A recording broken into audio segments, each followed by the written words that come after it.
Most High Christ bless. Happy Sabbath. Shalom, brothers. Shalom, brothers and sisters online. Shalom, sisters.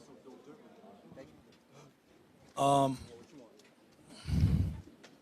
other went over some topics regarding the conference against us. I don't know what the hell for.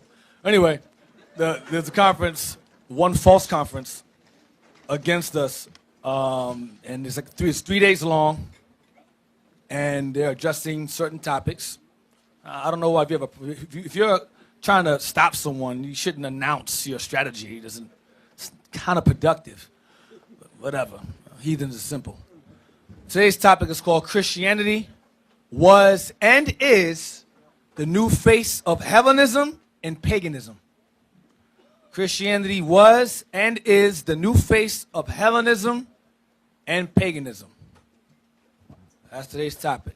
Christianity is, in fact, Hellenism, a new age form of Hellenism and paganism. That's all it is. We're going to go through that tonight. Christianity is a word that's nowhere found in the Bible, so I don't know how we're a cult. You find something that's non-biblical. But Christianity is nowhere found in the Bible, nowhere. And it came to be a term that was given to those who adhere to the Christian faith or whatever. But the Christianity of today is not the same doctrine of Christ that was around when the Messiah was teaching. It's another doctrine, another gospel. All right? So what we want to deal with is, real quick, this is off topic. Not off topic, but I didn't write it down. 2 Corinthians. 1 second. Another gospel. No, I want. Another gospel. 11:4. Right, I want that. I want that first. Just open up with that. Because they're trying to argue, or their argument is that they're doing a segment saying that that Christianity, they're going to debunk the thought that Christianity came from the white man. Good luck with that one. But I'm going to give them that. Christianity, in fact, did not come from the white man. Didn't. It was later on in history spread by him, but it didn't quite. They're actually right. So I'm going to go over where it did come from and how, regardless of who it came from, it's still evil as hell. That's what I'm going to go over. 2 Corinthians 11. So they're partially right. So they get partial credit for that. 2 Corinthians 11 and verse 4. The book of 2 Corinthians, chapter 11, verse 4.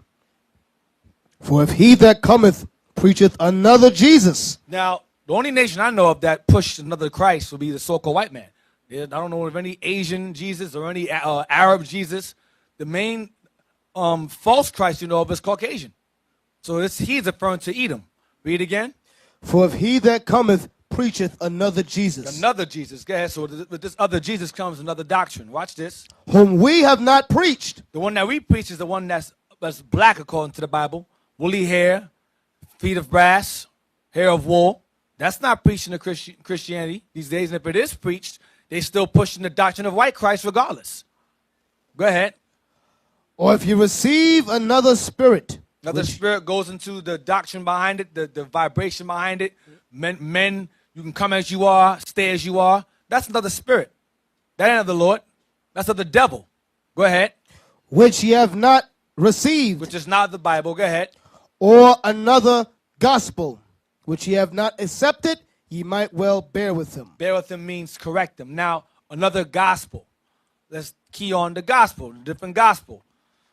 The new gospel, that's contrary to the disciples, would be Easter, Sunday worship, the Trinity, virgin birth, Christmas, and the Immaculate Conception. Those go in conjunction with another gospel. It's not of the Bible. It's not of the Lord. It's paganism all over again, masked with the Bible. That's all it is. Now, let's get John 21, verse 18. The book of John, chapter 21, verse 18. Verily, verily, I say unto thee, when thou wast young, thou girdest thyself, Hold on, I'm sorry. Go to verse 17. Verse 17. He saith unto him the third time, Simon, son of Jonah, lovest thou me? Because when Simon Peter rejected Christ 3 times, Christ said he was going to prophesy, he was going to reject him, he was going to deny him 3 times. So the Christ, in return, asked Peter, do you love me 3 times? Go ahead. Peter was grieved because he said unto him the third time. Because like Peter denied him 3 times, Christ is asking him 3 times, do you love me? Go ahead. Lovest thou me? And he said unto him, Lord, thou knowest all things. Thou knowest that I love thee. Jesus saith unto him, feed my sheep. Meaning teach the children of Israel, feed my sheep. Go ahead. Verily, verily, I say unto thee, when thou wast young, thou girdest thyself. You were young, you dressed yourself up. Go ahead.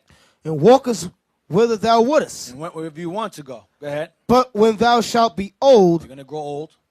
Thou shalt stretch forth thy hands, and another shall gird thee. Someone else will dress you. And carry thee whither thou wouldest not. And take you where you don't want to go. Go ahead. Then spake he, signifying by what death he should glorify God. So Christ is telling Peter, you're going to be killed. You're going to get old, and someone's going to take you where you don't want to go to kill you. That's what he's saying to Peter. Go ahead. And when he had spoken this, he saith unto him, follow me. But before that takes place, follow me, feed my sheep. That's what he's telling him.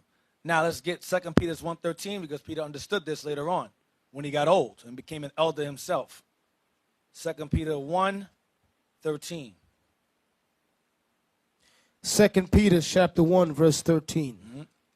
Yea, I think it meet, as long as I am in this tabernacle, This body, to stir you up by putting you in remembrance, knowing that shortly I must put off this my tabernacle, I must die. even as our Lord Jesus Christ hath showed me. He showed him that back in John 21. Someone's going to take you, you're going to get old, and someone's going to take you somewhere else. They're going to put you to death. Go ahead. Moreover, I will endeavor that ye may be able after my decease. So he's letting you know what that means. To put up a tabernacle means to decease, to die. After my death, go ahead. To have these things always in The remembrance. things in remembrance is the whole 1 Peter and 2 Peter is what he's going into. All his letters. Keep them in remembrance while I'm gone. All right? So Peter was put to death. We're going to find out about who later on. Let's get John 20. Go back there again. We're going to read John 21 again, verse 20. John 21, verse 20. Then Peter, turning about, seeth the disciple whom Jesus loved, following, which also leaned on his breast at supper. He was always close to Christ, always next to him. Go ahead. And said, Lord, which is he that betrayeth So thee? he asked him 2 questions. Which one of us is it that's going to betray you? Go ahead. Peter, seeing him, saith to Jesus, Lord, and what shall this man do? Then he goes, hey, and the guy that you so love, what's he going to do? Go ahead. Jesus said unto him, if I will that he tarry till I come, If I want that he waits until I return. Go ahead. what is that to thee? What's that got to do with you, Peter? His situation's different from yours. Go ahead. Follow thou me. You follow me. What about John? What about you? You follow me. All right? Read on. Then went this saying abroad among the brethren, that the disciples should not die. Yet, So they all understood that John wasn't going to die. Go ahead. yet Jesus said not unto him, he shall not So die. they assumed Christ meant he wasn't going to die. But that's not what Christ had said to them. But they all assumed, based on that saying, John wasn't going to die. Go ahead. But if I will that he tarry till I come, what is it that to thee? Go ahead. This is the disciple which testifieth of these things. I am not the disciple that Peter asked about, that Christ loved. It's talking about me. So John's telling you who he's talking about, himself. Go ahead. And wrote these things, and we know that his testimony is true. Go ahead. And there are also many other things which Jesus did, the which, if they should be written every one, I suppose that even the world itself could not contain the books that should be written. Amen. So there's a lot of editing they had to do. Christ did so many things that couldn't fit it in one book. So they wrote down what was necessary to prove he was the Messiah. But he did far more greater works than we can imagine that they couldn't fit in this book. So now let's get Revelations 1 and verse 9. Regarding John. The same John that wrote Revelations. It's the same John that wrote John, the Gospel of John. Same one. Revelations 1. Revelation chapter 1 and verse 9. I, John, who also am your brother and companion in tribulation and in the kingdom and patience of Jesus Christ, was in the isle that is called Patmos for the word of God and for the testimony of Jesus Christ. Read again. I, John, who also am your brother and companion in tribulation and in the kingdom and patience of Jesus Christ, was in the isle that is called Patmos for the word of God and for the testimony of Jesus Christ. So he was banished to the island of Patmos under the Emperor Titus's brother Domitian. This is around 96 AD, between 96 AD and 100 AD. You had King Caesar Domitian, who banished him for teaching treason, because he was preaching another kingdom while Rome was already in rulership. He was preaching the kingdom of God while Rome was still ruling. That was considered to be treason, and he was banished to the island of Patmos. Give me the link I sent you about John of Patmos. This is common. This is not a mystery. This is not fable. This is actually historical. It's called John of Patmos. Use that for now. John of Patmos, John the Revelator, John the Divine, or John the Theologian is the name given to the author of the book of Revelation, the apocalyptic text forming the final chapter of the New Testament. The text of Revelation states that the author is called John and that he lives in the Greek island of Patmos, whereby some he is considered to be in exile as a result of anti-Christian persecution under the Roman Emperor Domitian. Because the Romans after the siege of Jerusalem in 70 AD, the Romans started to hammer down on us harder. Because when Christ prophesied of the Rome besieging Jerusalem and it came to pass, the doctrine of Christ began to spread even stronger, got more strength, because what Christ said was true. So people more began to believe. So once that took place, the Romans felt threatened and started coming down harder on Christians. All right. Traditionally, the writer of Revelation is widely considered to be the Apostle John, who was also seen as the author of the Gospel of John. So most people understand that John the Revelator and the John that wrote the Gospel of John is the same person. Go down. Go to, yeah. Well, not that one. I want that one. Go down. On to Patmos. Here we go. It says, John is considered to be exiled to Patmos, undergoing a time of persecution under the Roman rule of Domitian. Revelations 1 and 9, we read that earlier. Go down. Early tradition says that John was banished to Patmos by the Roman authorities. This tradition is credible because banishment was a common punishment used during the imperial period for a number of offenses. Among such offenses were the practices of magic and astrology. Prophecy was viewed by the Romans as belonging to the same category, meaning the same. They call prophesying magic and astrology. Whether pagan, Jewish, or Christian, they called it magic or astrology. It was outlawed. Prophecy with political implications, meaning Rome falling, that's what Revelation is about, Rome falling, like that expressed by John in the book of Revelation, would have been perceived as a threat to Roman political power and order. Three of the islands and the Sporades were places where political offenders were banished. Be mindful, that may happen again in modern time, because they're preaching the exact same thing that he was doing. And America is an extension of that same empire, teaching the exact same thing. So, we read earlier, Peter was killed. John was banished to the island of Patmos. Now we're going to let's go 2 Timothy 4 and 7. 2 Timothy 4 and 7. We'll read about Paul now. These little conferences they're having, is preparation. It's an attack. That's why I want your brothers to be sharp and study. Sisters also, because these Christianityites, okay, are going to come with all kinds of nonsense and ways to defame us and put us in the same political offense as Domitian put John the Revelator in. The same exact thing. 2 Timothy, because they saw, I mentioned earlier, that once Jerusalem was besieged in 70 AD, like Christ prophesied way before, the Christian faith, or the real Christian faith back then, was strengthened because his prophecies came to pass. Remember, the disciples taught after him. After he left and gone, they kept pushing. Rome was going to attack us. Rome was going to attack us. So people didn't believe them. So when it happened, they said, damn, the disciples are right all this time. And they grew in the thousands. So Rome had to come down on them hard. So right today, you're seeing celebrities waking up. Lord's Lord, they mean that way, waking up, bringing awareness to the people, to millions that were the Israelites. So right now, we're entering the phase of the Israelite movement, the real Christian movement of the Israelites being a threat once again. That's what these conferences are about.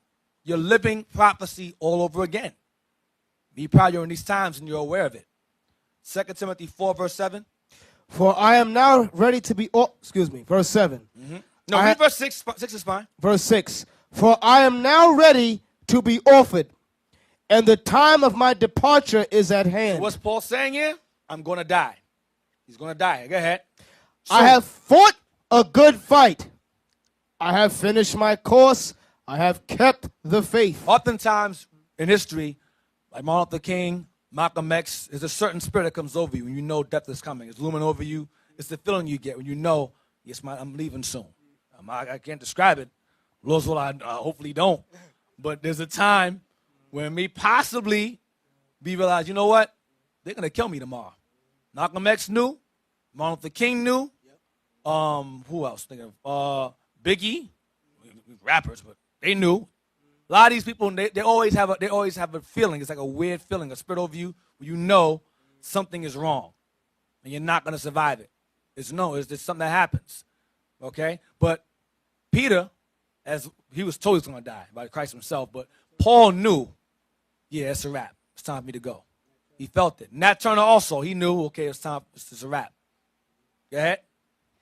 I have fought a good fight. I have finished my course. I have kept the faith. I did my job. Go ahead. Henceforth there is laid up for me a crown of righteousness, which the Lord, the righteous judge, shall give me at that day, and not to me only, but unto all them also that love his appearing. That keep his commandments. Go ahead. Do thy diligence to come shortly unto me, for Demas hath forsaken me, having loved this present world. So a follower of Christ, fellow soldier of Paul, he went back into the road. He fell off. So you're going to see that also as we approach these last days. Brothers are going to fall off, and they're going to turn against you. You're seeing it. And they're siding with the devil at the same time. They've forsaken the truth and went back into the present world. Read again. For Demas hath forsaken me. Go ahead. Having loved this present world. When people leave here and start saying, I used to be an Israelite, they love the present world. They love the present world. That's Cypher from the Matrix. That's Cypher. That's what that is. That's that. I don't want that pill. I want to forget everything. I want to be an actor. Wipe my mind clean. I want to forget everything. I want to be somebody special. It's the same thing. Go ahead. And is departed unto Thessalonica. Right back into the world. Go ahead. Crescens to Galatia. Crescens returned to Galatia. Titus unto Dalmatia. Titus. Same Titus in the book of Titus went off.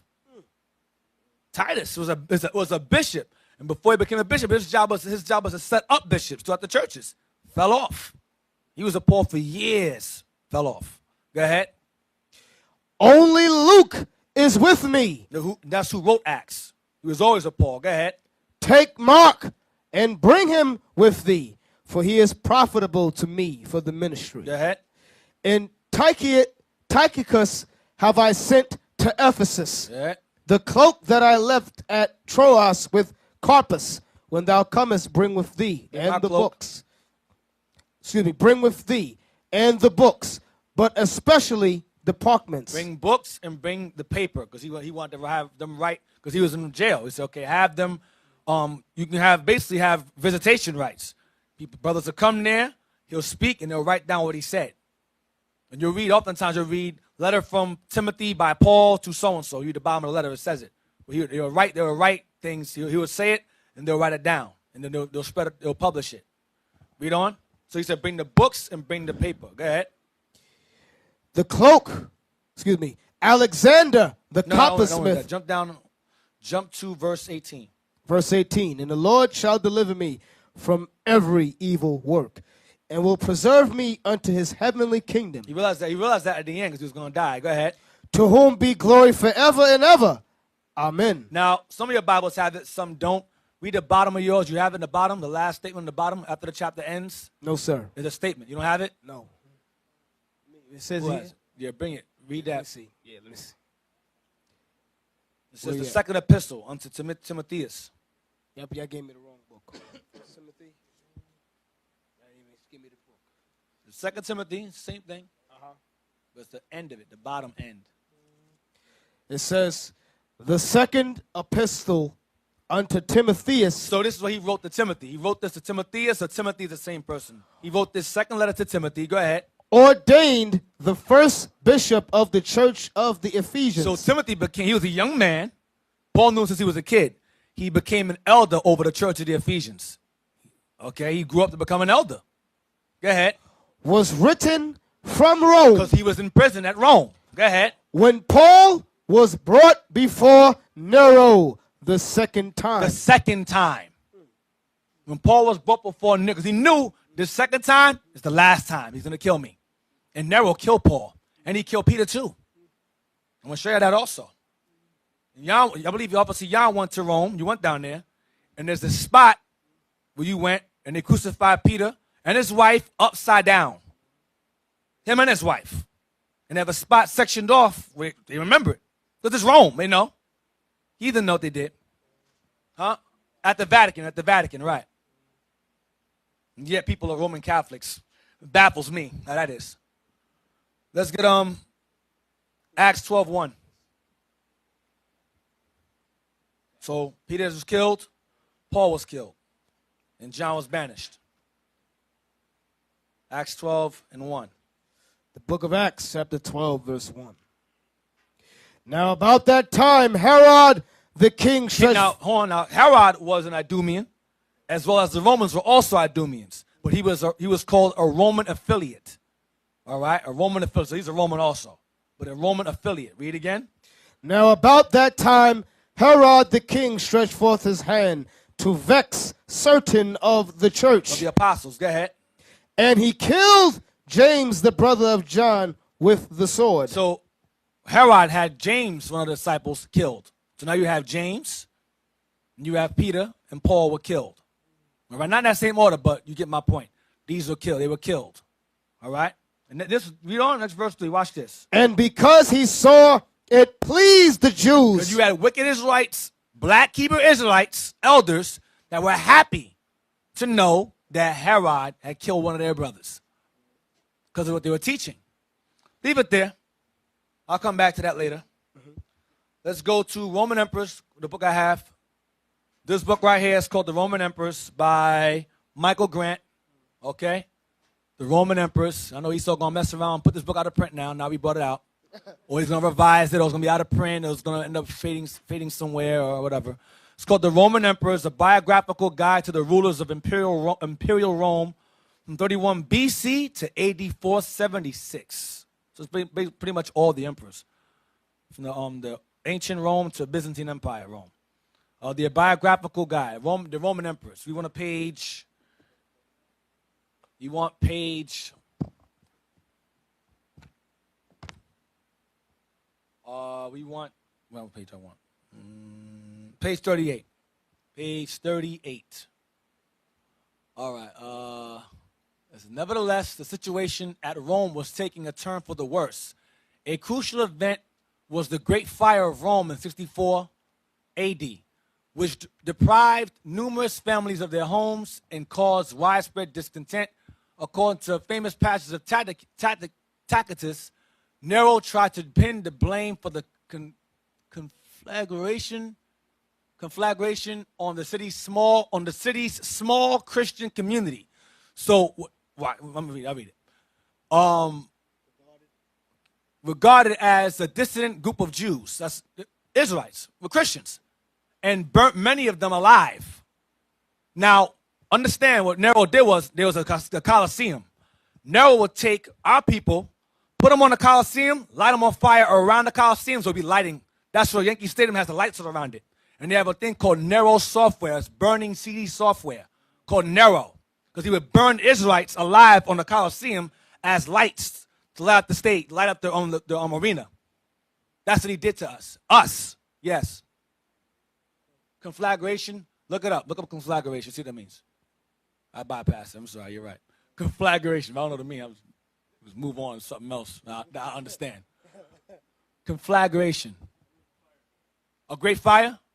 Thank you. So, regarded as a dissident group of Jews and burnt many of them alive, the martyrdoms. No, I missed it. According to a famous passage of Tacitus, Nero tried to pin the blame for the great fire on the city's small Christian community. So he blamed this great fire on the Christian Israelites, Christian Jews, and burnt them alive. The martyrdoms of Saint Peter and Saint Paul were ascribed to these persecutions. So he killed Peter and he killed Paul the second time. Okay? That's who took Peter when he got old, where he wouldn't want to go, crucified him upside down with his wife, and I believe he beheaded Paul. He had Paul beheaded, took his head off. So these are your friendly neighborhood white man, as the elder says. That's what they do. Hey, and what's heavy in that right there, right, is that it says that there was a fire in Rome. Mm-hmm. And they used that, Nero, he used that fire to do what? To persecute the church, to persecute Israel. You all got to realize it's the same thing they're going to try to pull today, man. You understand? Because you know the scripture said that we got to be blameless, right? And we got to walk blameless and so forth. But guess what? Guess what they label us as? They label us as black, militant, hate group. You understand? Radical. You know, so they put all these labels on us. So now if something happened now, they could say, oh, they could pass the blame on us. And say, it's these guys that did that. Yep. You know, these guys, they did that terrorist activity or whatever and tried to put some kind of blame on us. You understand? How the mic song like that? Yeah, man. So the same thing that happened back then is the same thing that could happen today. Yep. Now watch this. It's still the rumor persisted. So even after he blamed the Christians for the fire, watch this. The rumor persisted not only that the ruler had sung his own poem, The Sack of Troy, not fiddled as the convention has it, while enjoying the spectacle of the flames, but also that he had actually started the fire himself in order to be able to annex some land he wanted for the erection of his golden house. So he started the fire himself and laughed at the fire, he said, he's laughing, how good I did, then blamed us for it. This is Edom. This is what Edom does. Start stuff and put it on somebody else. Blame them. Yes. Right, the Bronx fires in the 70s, exactly. So he went and caused a fire so that he can have some room to build his golden house, erect some golden house. And the fire went, I guess, crazy. He said, okay, well, I'll blame the Jews for it. Then he killed us in the process. Let's go to the origins of Christianity. Wikipedia, origins of Christianity. As I said before, it didn't start, Christianity, modern Christianity did not start with the white man. It started from somewhere else. Somewhere far more ancient before them. We're going to read into, hold on. We're going to read into Jewish Christians. We'll stop there. Origins of Christianity. Early Christianity and early rabbinical Judaism were significantly influenced by Hellenistic religion. Stop. Read it again. Early Christianity and early rabbinical Judaism were significantly influenced by Hellenistic religion. Now I want you to click early Christianity real quick. Click that. Click early Christianity. Read that. Early Christianity is the period of Christianity preceding the First Council of Nicaea. Because you have people that say that Christ was created during the Council of Nicaea. No. It says Christianity before the Council of Nicaea. So Council of Nicaea did not create Christ. That's retarded. You're going to hear ignorant black folks say that. Oh, the Council of Nicaea, Christ came from that. No, he didn't. They're believing in Christ. John wrote Revelations in 100 AD. How in the hell did they create Christ when he was speaking about Christ long before that? It's nonsense. Well, go ahead. It is typically divided into the apostolic age, and the ante-Nicene period from the apostolic age until Nicaea. The apostolic age is the age of the apostles, the 12 apostles. We're gonna stop the Jewish Christians here. The first Christians, as described in the first chapters of the Acts of the Apostles, were all Jews, either by birth or conversion. That's a lie. That's not true at all, but go ahead. For which the biblical term proselyte is used and referred to by historians as Jewish Christians. Now, so referred to by historians as Jewish Christians. Now it says they were either Jews based upon birth or conversion. They were by birth and conversion, not or, it's and. Click Jewish Christians, please. Click Jewish Christians, yep. Read that, please. Jewish Christians, also Hebrew Christians, or Also what? Hebrew Christians. So it's not by conversion. Cannot convert into a Hebrew. Go ahead. Or Judeo-Christians. Watch this. Were the original members of the Jewish movement that later became Christianity. So the original members of the Christian faith were all Jews. By birth and conversion, it's the same thing. It converted out of the Greek customs into the Jew customs. They were Israelites, period. Go ahead. In the earliest stage, the community was made up of all those Jews who accepted Jesus as a venerable person or the Messiah, Christ. Watch this. As Christianity grew and developed, Jewish Christians became only one strand of the early Christian community, characterized by combining the confession of Jesus as Christ. Now, hold on. Read this slower. The early Christian community characterized by combining the confession that Jesus was Christ, they believed in Christ. Watch this. With the what? With continued adherence. Stop. With continued adherence or observance. Watch this. To Jewish traditions such as Sabbath observance. Observance of the Jewish calendar. Feast days. Observance of Jewish laws. Laws of Moses and the prophets. And customs. Circumcision and synagogue attendance. And by a direct genetic relationship to the earliest Jewish Christians. Read the bomb again. And by a direct genetic relationship to the earliest Jewish Christians. That's how you know they were Jews by descent, not by conversion. Don't fall for the semantics. But they were teaching the laws. I want y'all to focus. It says combining the confession of Christ and continued adherence to Jewish traditions such as Sabbath observance, not Sunday worship, Sabbath observance. Observance of the Jewish calendar, which means there's no Sunday involved in that. Observance of Jewish laws and customs, circumcision, synagogue attendance, which is every Sabbath day, and by a direct genetic relationship to the earliest Jewish Christians. So the Israelites, Christians, the real Jewish Christians were Israelites by genetics, by lineage. Y'all follow? They follow Christ and they adhere to the laws and commandments. When Christ was dead and gone and resurrected, they still adhered to the traditions of Moses and so forth. In other words, they kept the laws. They were pushing the laws, keeping the laws, while having faith in Christ. Now, let's go back. Just go to Acts 1. Go back to early Christianity again.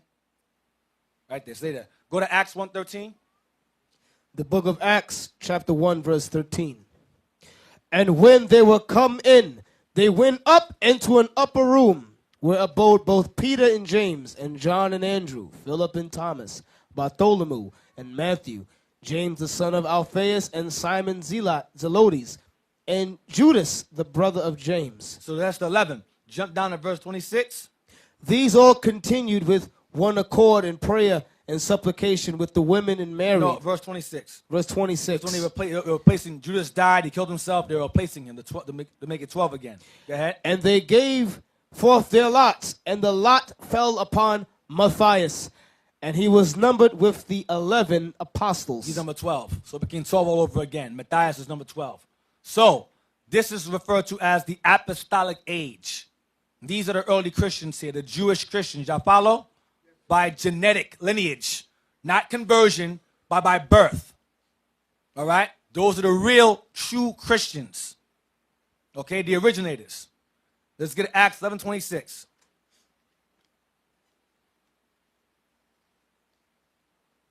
The book of Acts, chapter 11, verse 26. And when he had found him, he brought him unto Antioch. And it came to pass that a whole year they assembled themselves with the church and taught much people. And the disciples were called Christians first in Antioch. So the first time they were called Christians or referred to as Christians is in Antioch. Antioch is located in modern-day Turkey. That's where Paul was also born. Okay, Turkey, modern-day Turkey. Follow? All right. So they were first called Christians at Antioch. That's where the doctrine that they were followers of Christ spread. Antioch. So now, not Africa, not Arabia, Turkey. Now let's get John 20, verse 19. So we read earlier that the Jewish Christians, or the early Christians, the real ones, adhered to what? The traditions of what? Moses, the prophets, circumcision, the Jewish calendar, and so forth. They maintained the law while having faith in Christ. Circumcision, synagogue observance, they maintained the law while having faith in Christ. That didn't change. The book of John, chapter 20, verse 19. Then the same day at evening, being the first day of the week, when the doors were shut, where the disciples were assembled for fear of the Jews. The Jews was referring to the religious elders who were trying to kill them. Okay, had them put to death. All right, so for fear of the Jews, they dwelt in this area. Read again. Then the same day at evening, being the first day of the week, when the doors were shut, where the disciples were assembled for fear of the Jews. So they assembled here for fear of the Jews, the evening of the first day of the week. Not for some Sunday worship. They assembled there that night and stayed there because of fear of the Jews. Go ahead. Came Jesus and stood in the midst and saith unto them, Peace be unto you. Because he rose the day before. He rose Saturday evening. All right? And he showed himself that morning, early that morning, to the sister, to Mary. And she came and told them, blah, blah, blah, yada, yada, yada. And then eventually they all went and hid among themselves and discussed these things. And Christ appeared unto them the same night. All right? It was the first day of the week. He appeared unto them when he had rose the day before. Now, let's get Acts 20, verse 7 to 8. So they're not worshiping Sunday as a day of worship. This is fear of the Jews. It was the fear of the Jews. Not some new law of observing the Sabbath on a Sunday. That's madness.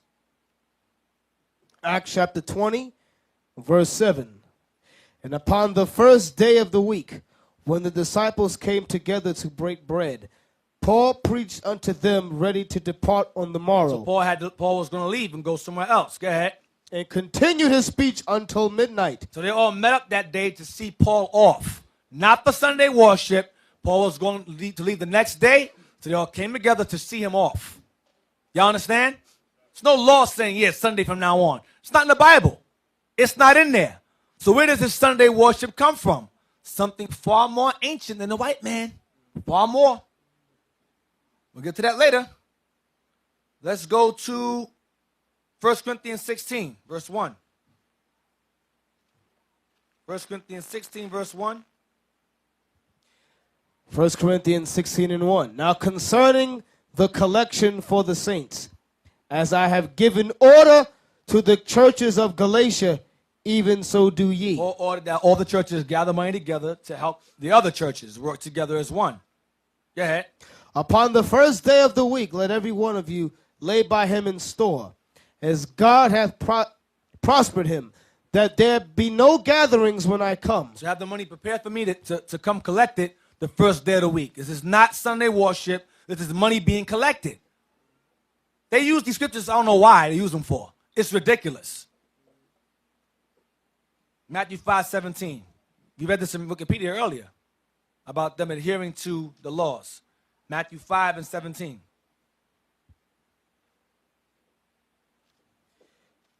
Think not that I am come to destroy the law or the prophets. I am not come to destroy, but to fulfill. Read again.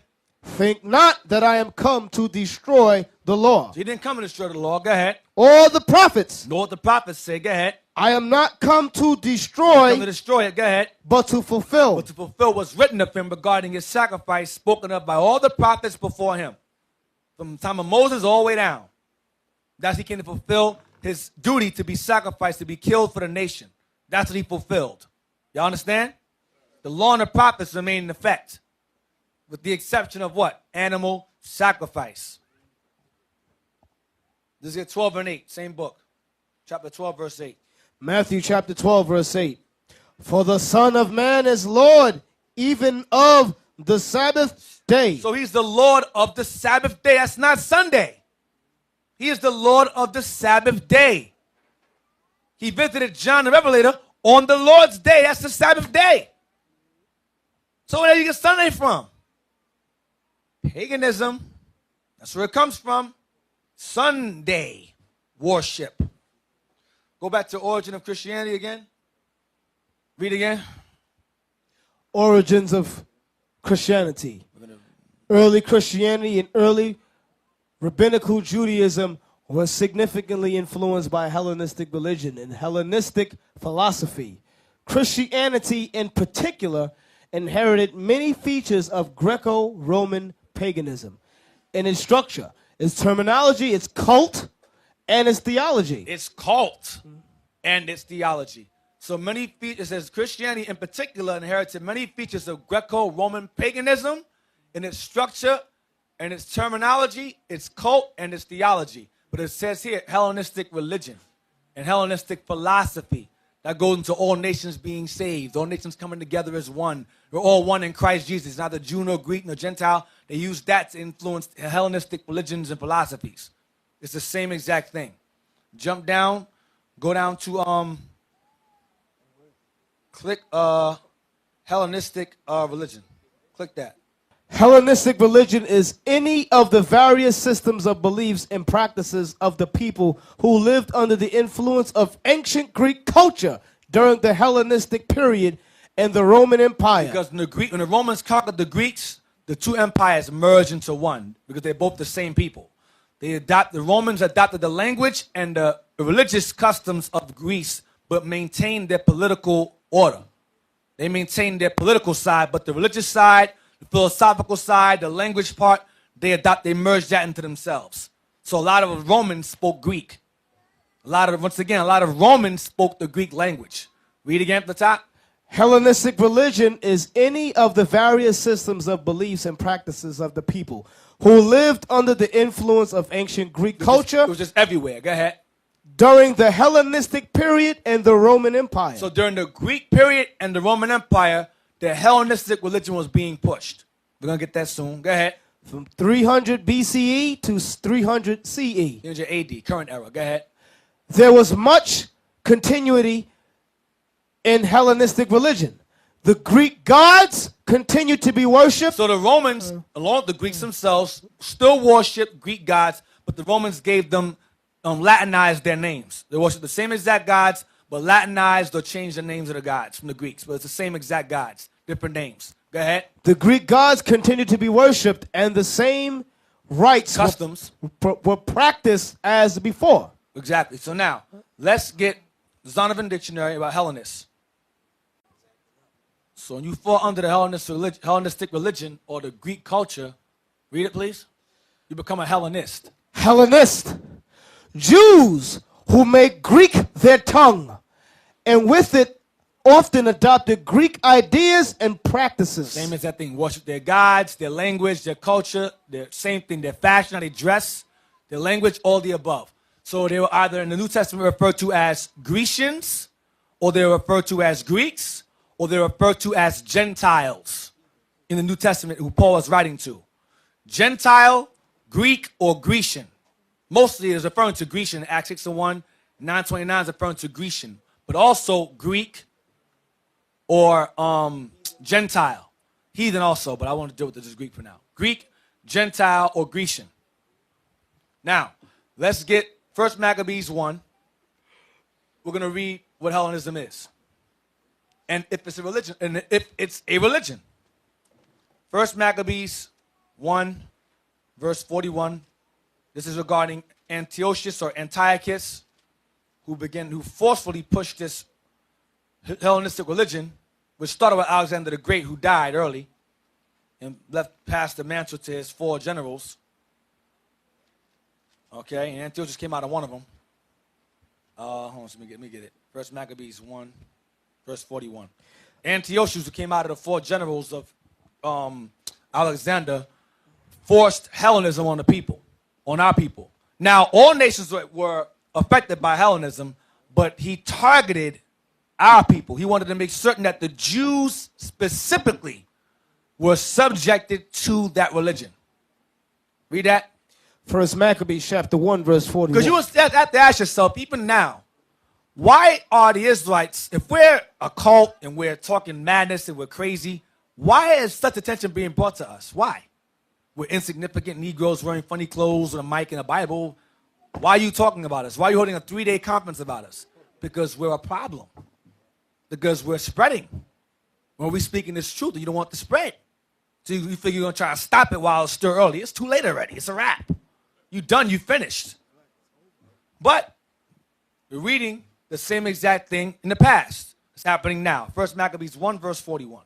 Moreover, King Antiochus wrote to his whole kingdom that all should be one people. Read it again. Moreover, King Antiochus wrote to his whole kingdom that all should be one people. That is Hellenism. That is also democracy. Democracy, write this down. Democracy was born in Greece. It came out of Athens. Athens, Greece. That's where democracy comes from. Okay? Democracy is a Greek philosophy in America, in the American Empire. America is an empire. I don't know if you know this. That's why they call New York the Empire State. Because New York is a city located in an empire. You understand? You look up, why is New York called the Empire State? No one knows. It's up in the air. Google it. Just read it yourself. We don't know. Maybe this, maybe that. It's because it's an empire.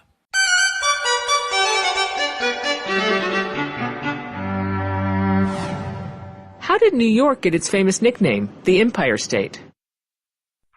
Most signs commonly point to George Washington. Although a number of unsubstantiated stories exist, perhaps the best documented case is a 1785 letter he wrote to the New York Common Council. The Common Council had previously bestowed upon him the freedom of the city of New York. In the letter, George Washington thanks the citizens of New York for their resilience during the Revolution, and he refers to New York State as, quote, seat of the empire.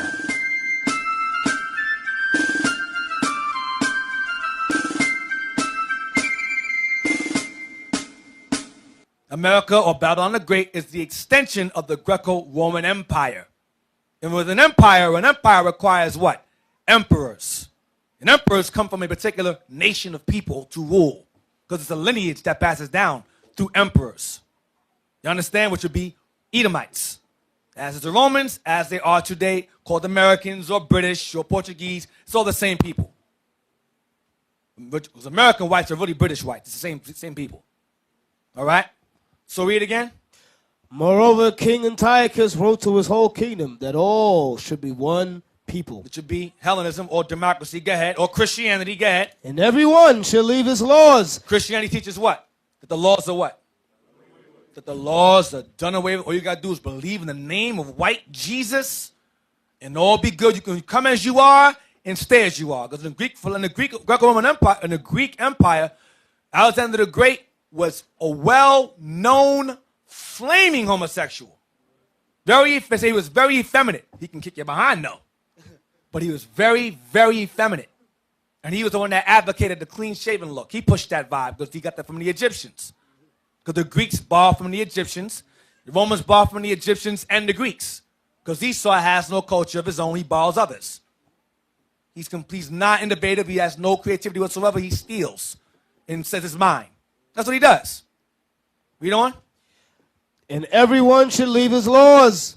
So all the heathen agreed according to the commandment of the king. That's why Christianity, New Age Hellenism, is found in every country on the planet.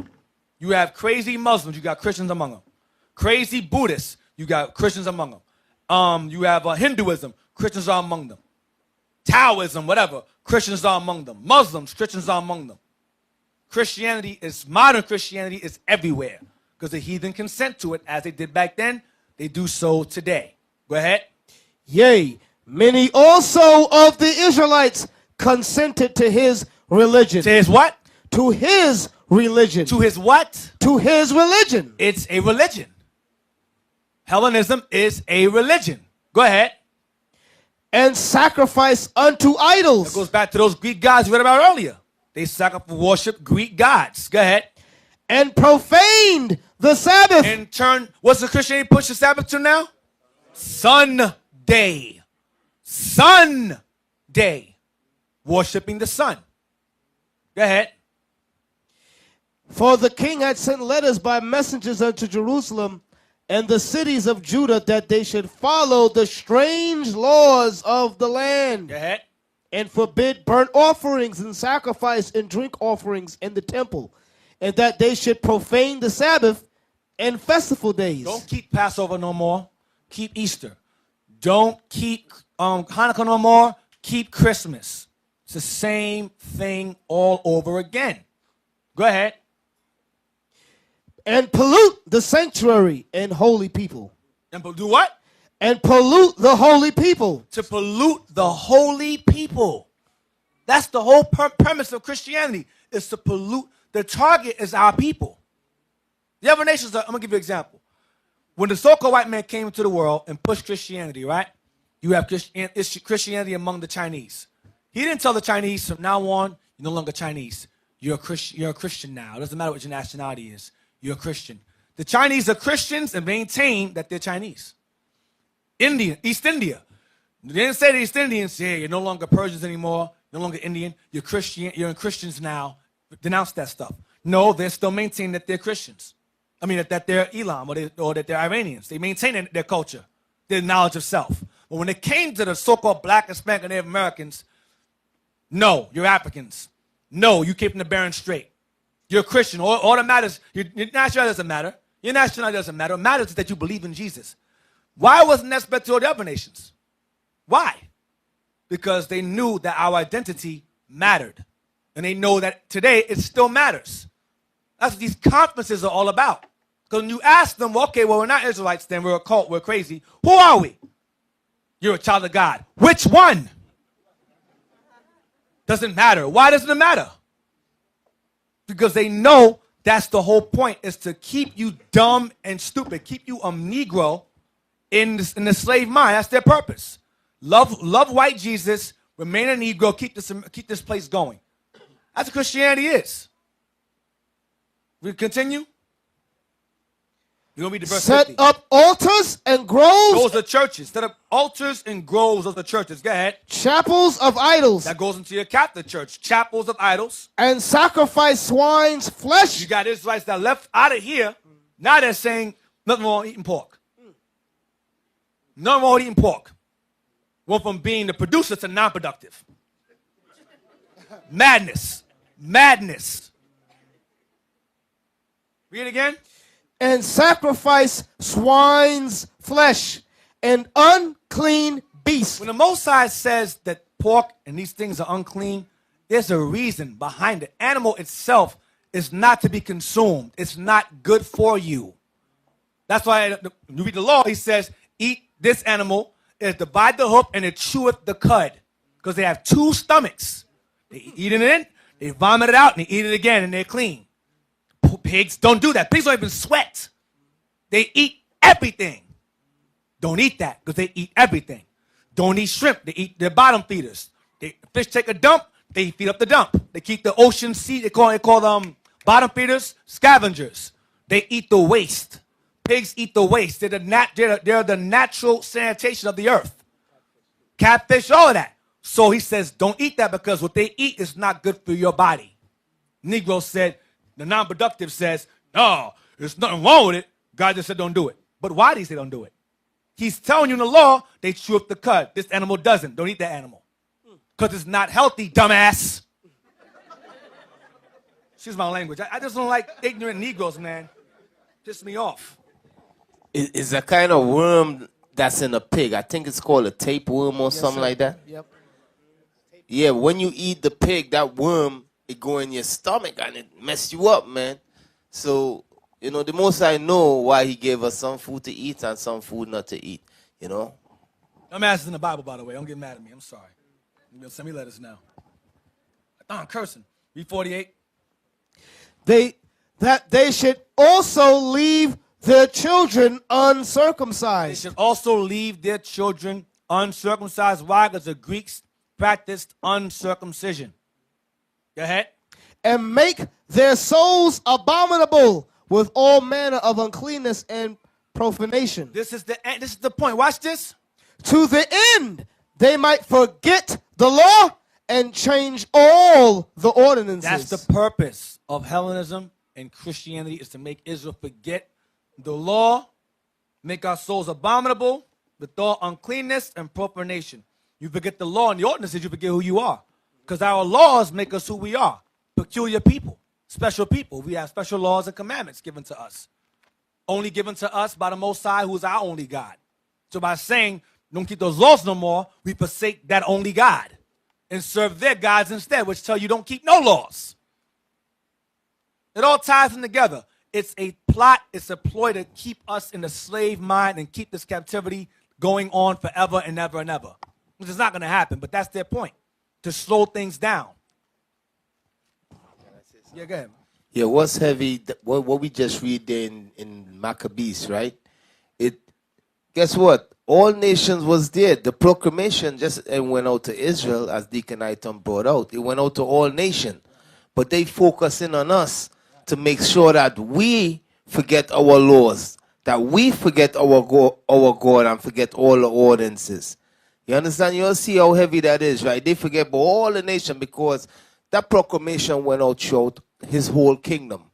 You understand? But they zone in on the Israelite to make sure that we are the ones that really target, and that we the ones that really forget who we are and so forth. Because the Chinese and them, all other nations was taking part in the king customs and so forth. You know what I mean? But they didn't make it a point to make them forget who they are and all of that. That's what they do to us. That's what they did to us. You know, so that's heavy right there, man. You know, that's heavy right there. So you all gotta, everything Esau do, when you see he setting his things up, he always have a big plan behind it. He don't just do things coincidentally. That's what you all gotta understand. Go back to Hellenistic religion again, Hellenistic religion. Go back to that again. Did you want to read verse 50, Deacon? Yes, please. Yeah. Verse 50. And whosoever would not do according to the commandment of the king, he said he should die. So that was to condition us, to scare us into not going back to our laws anymore. That's the slavery again. So that fear, that threat of you'll die if you don't do this, passed on from generation to generation to the time of Paul, when the children of those people who were forced to do that did it naturally, on their own, without being forced to do it. Go back to Hellenistic religion right there. Go down to change came from. We're going to stop it as a God. Change came from the addition.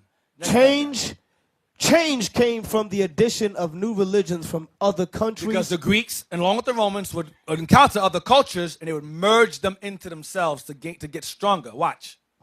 Including the Egyptian deities. So the Greeks, as well as the Romans, adopted Egyptian gods into their pantheon of gods and whitewashed them first, then gave them Greek and Latin names. Go ahead. Egyptian deities, Isis and Serapis. Isis became Astarte, and Serapis became, I can't think of his name right now, but go ahead.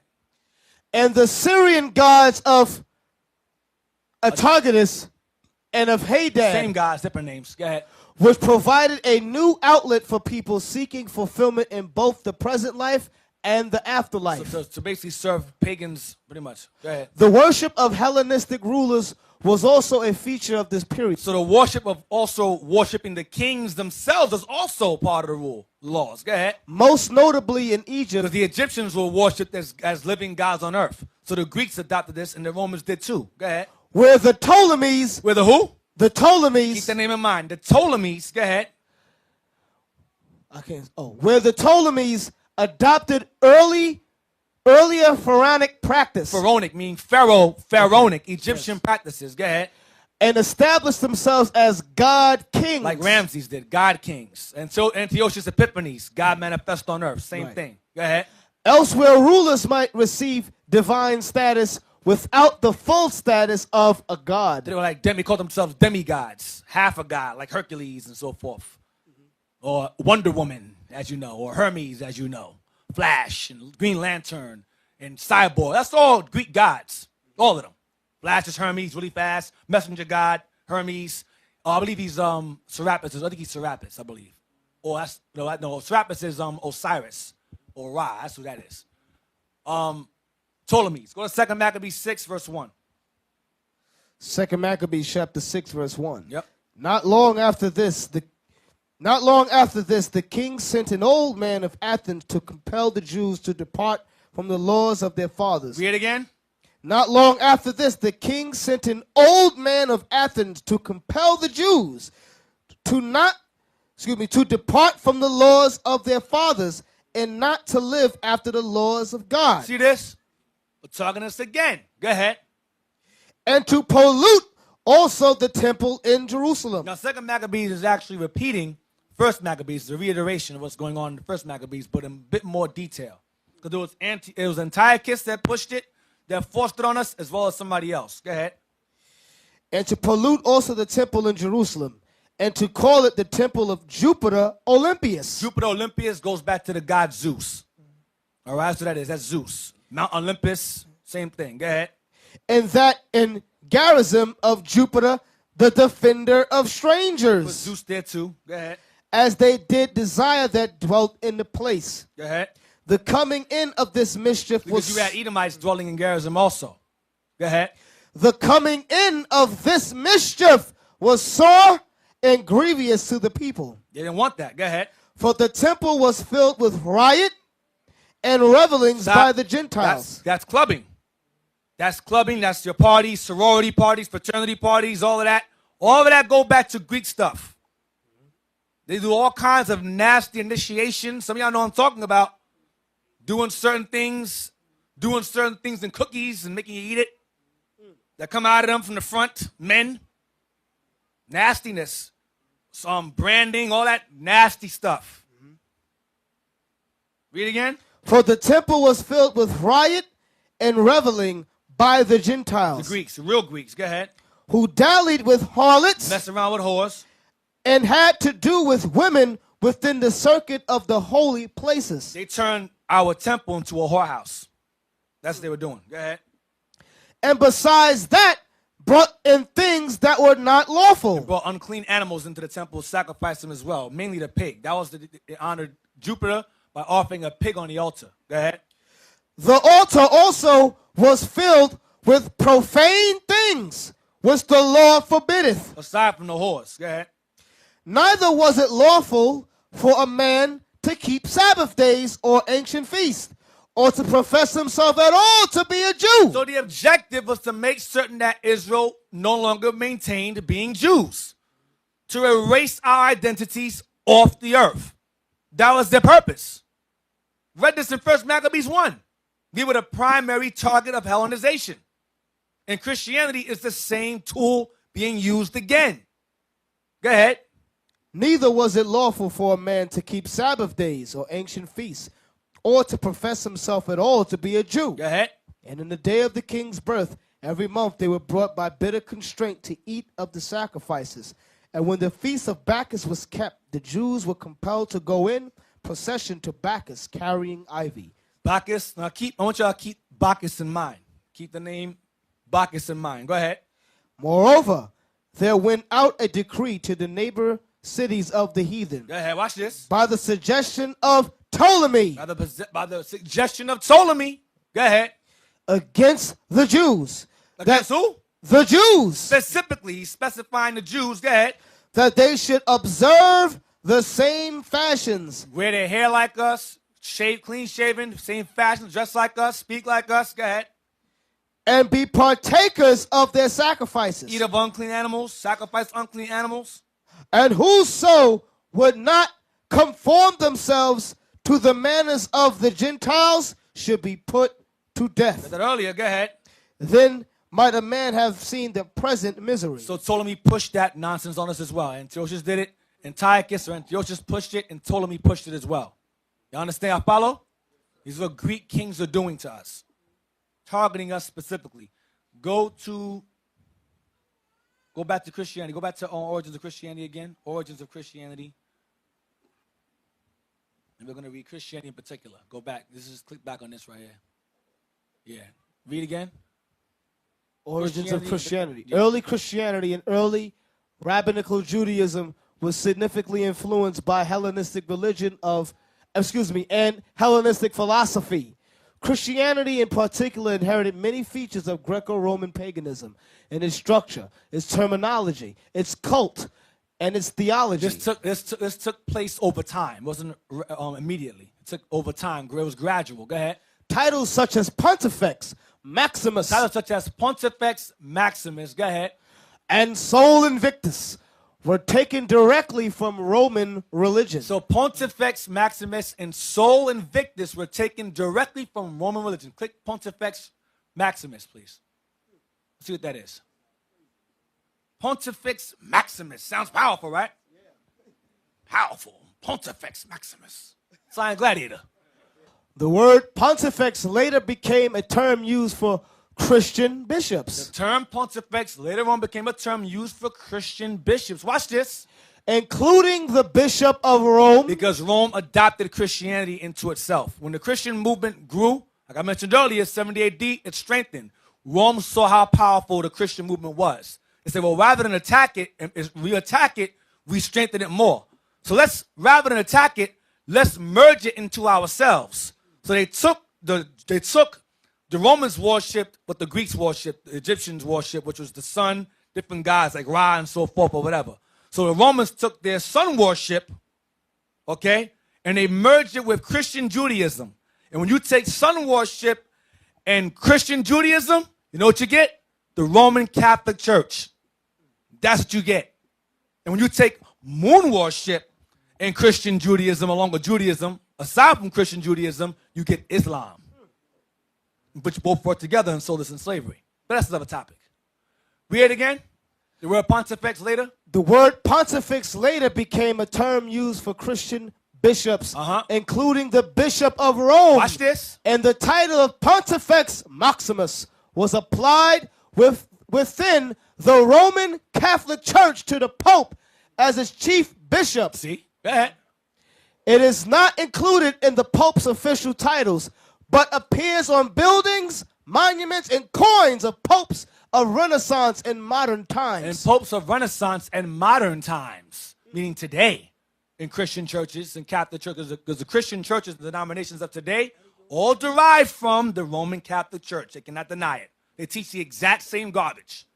Only thing is that the Roman Church has what is called the Catechism. They have their own separate set of laws that somehow go against the Bible, called the Catechism.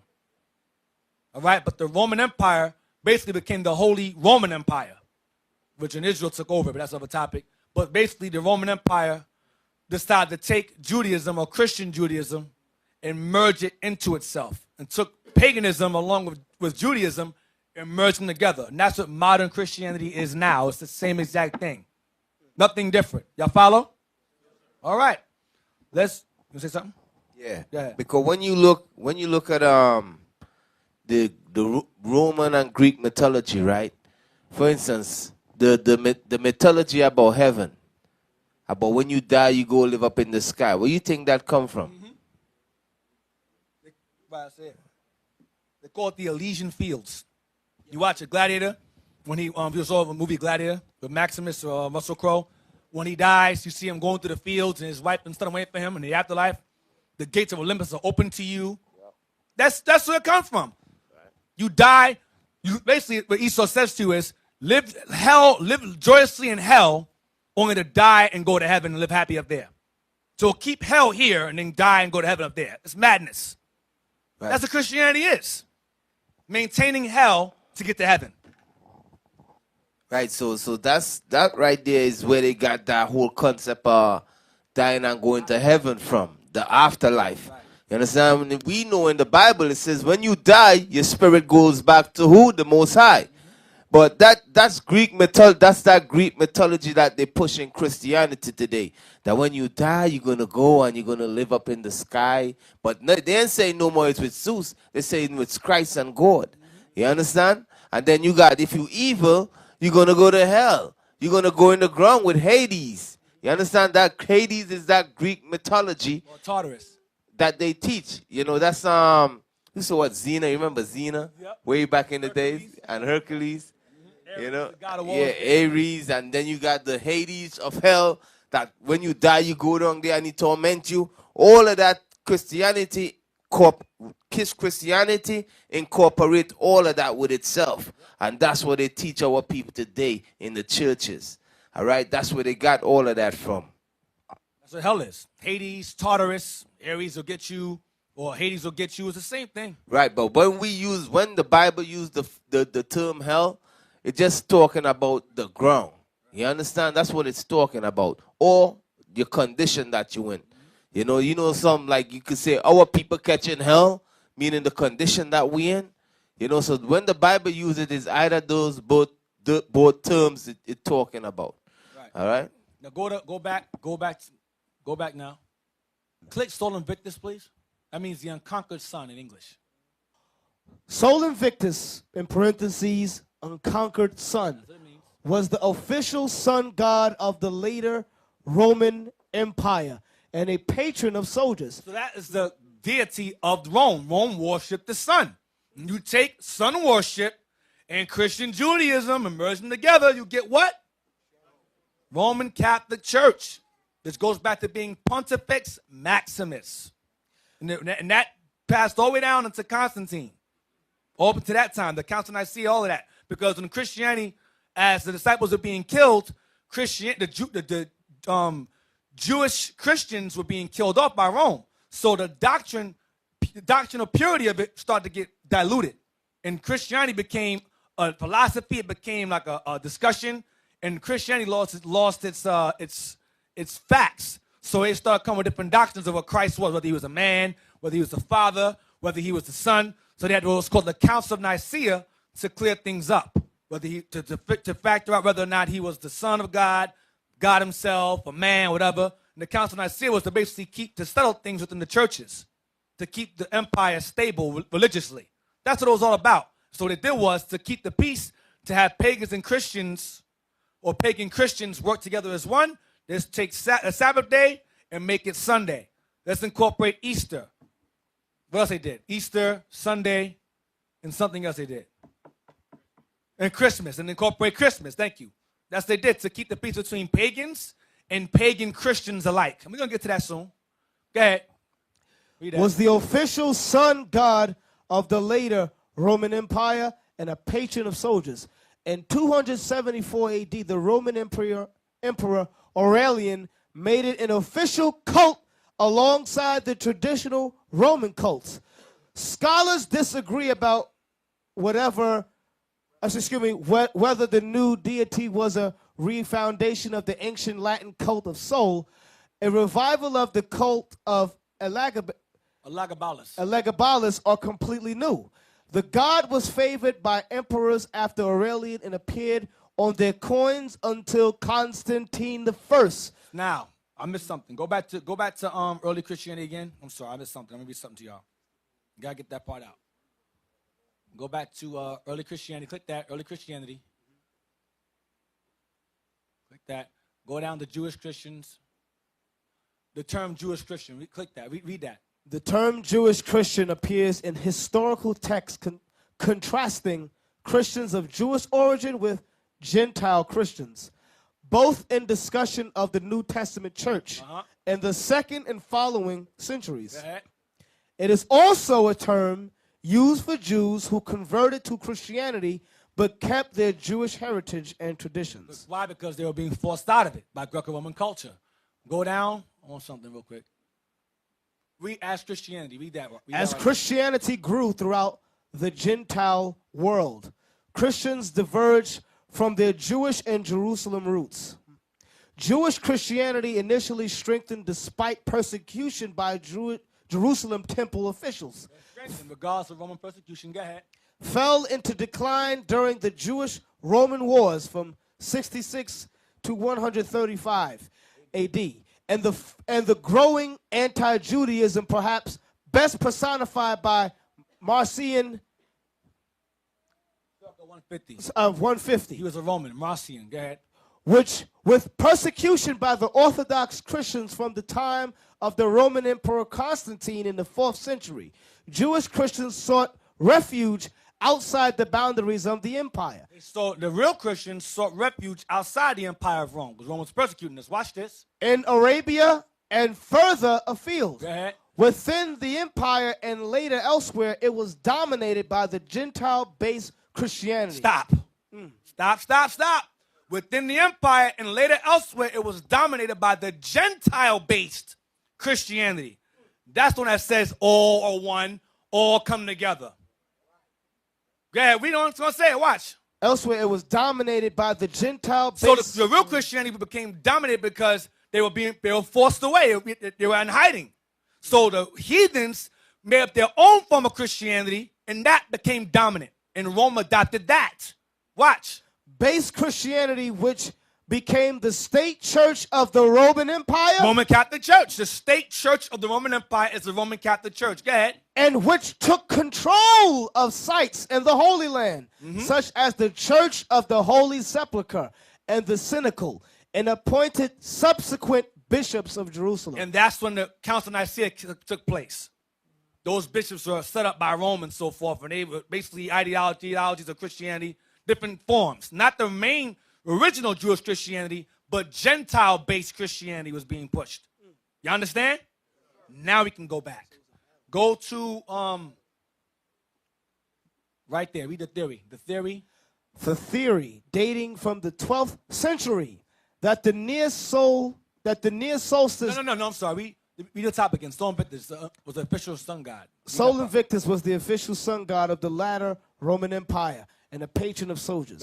In 274 AD, the Roman Emperor Aurelian made it an official cult alongside the traditional Roman cult. Stop. Well, so I want is the Roman Emperor Aurelian.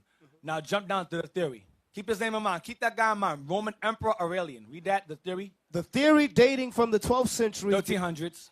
That the near solstice date of 25 December for Christmas was selected because it was the date of the Roman festival of Dies Natalis Solis Invictus. This goes back to Saturnalia. Same thing. Go ahead. Birthday of the unconquered sun. Which is Baal, the devil. Go ahead.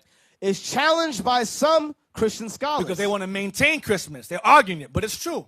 Go ahead. Different explanations for the date similarity are considered to be academically throughout viable hypothesis by some. It's a guess. It's not a guess. It's true. They argue back and forth, but it's true. Because Christians are trying to maintain Christmas as being holy when it's not. It's a pagan origin. Go down. Both theories. No, go down. Go down. Go down. I don't want that. It's just a waste of time. The theory until. Fine. No, go back to this book again. Go to this book here. The Roman Emperors. Go here. We're going to go to page 187. Watch this. So, that Roman festival, Sol Invictus, the birthday of the unconquered sun, that's Christmas time, which Christianity once again advocates. That's the birthday of the Messiah, when it's not. Page 187. Blow it up so Liam can read it. Bring it down. This is the same book right here, Roman Emperors, page 187. All right? Go ahead. Long been on the increase in the empire, reflecting. Hold on a second. You cut something out. Oh, he put a page out. Hold on. Let me read it. It's a page cut out.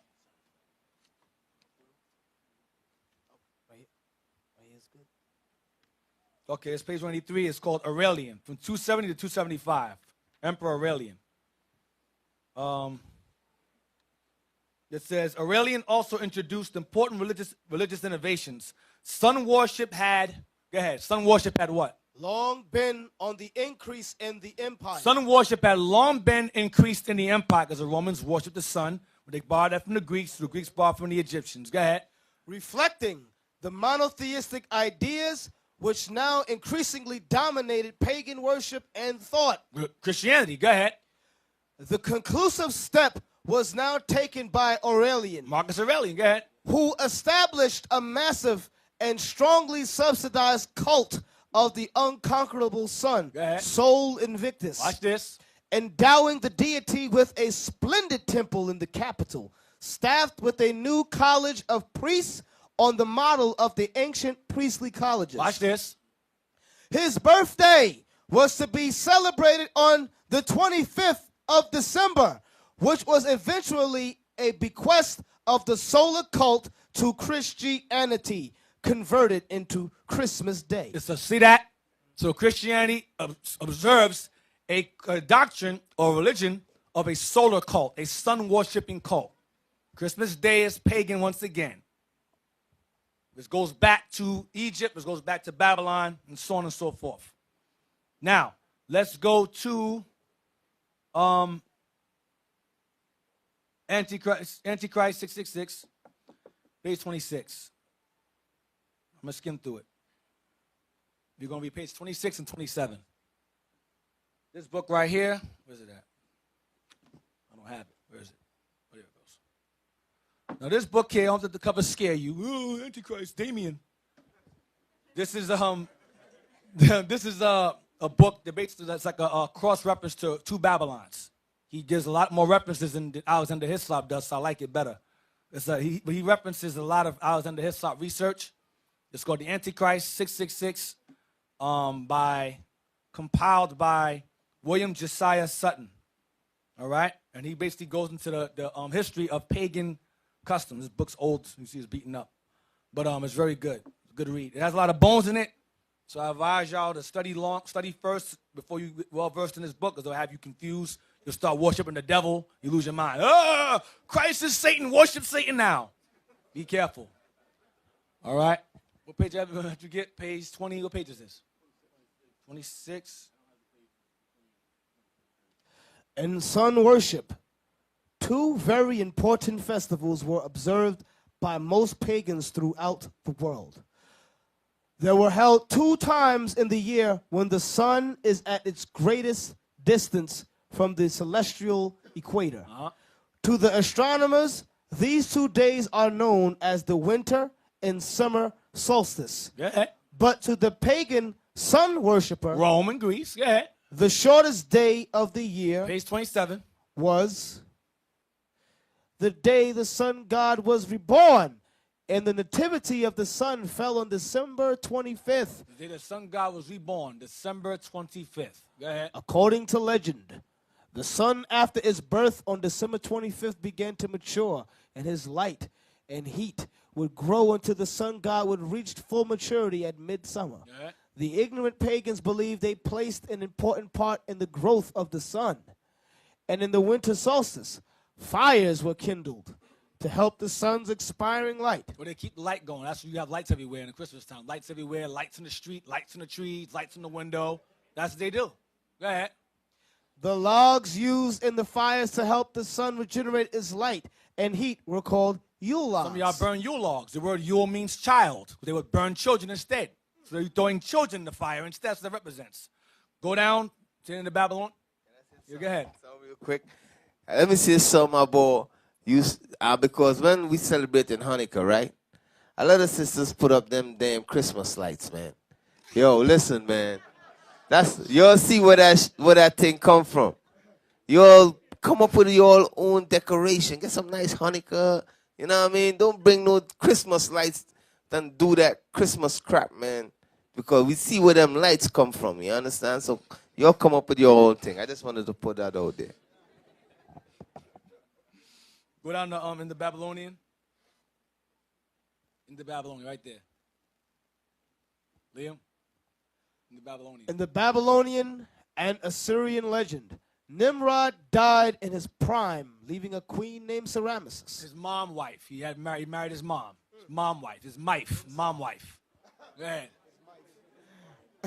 At his death, Nimrod, according to legend, became immortal. So he died and became immortal. Go ahead, watch this.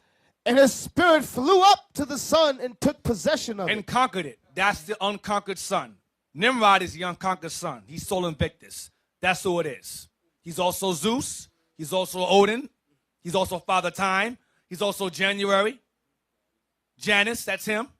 That's all him.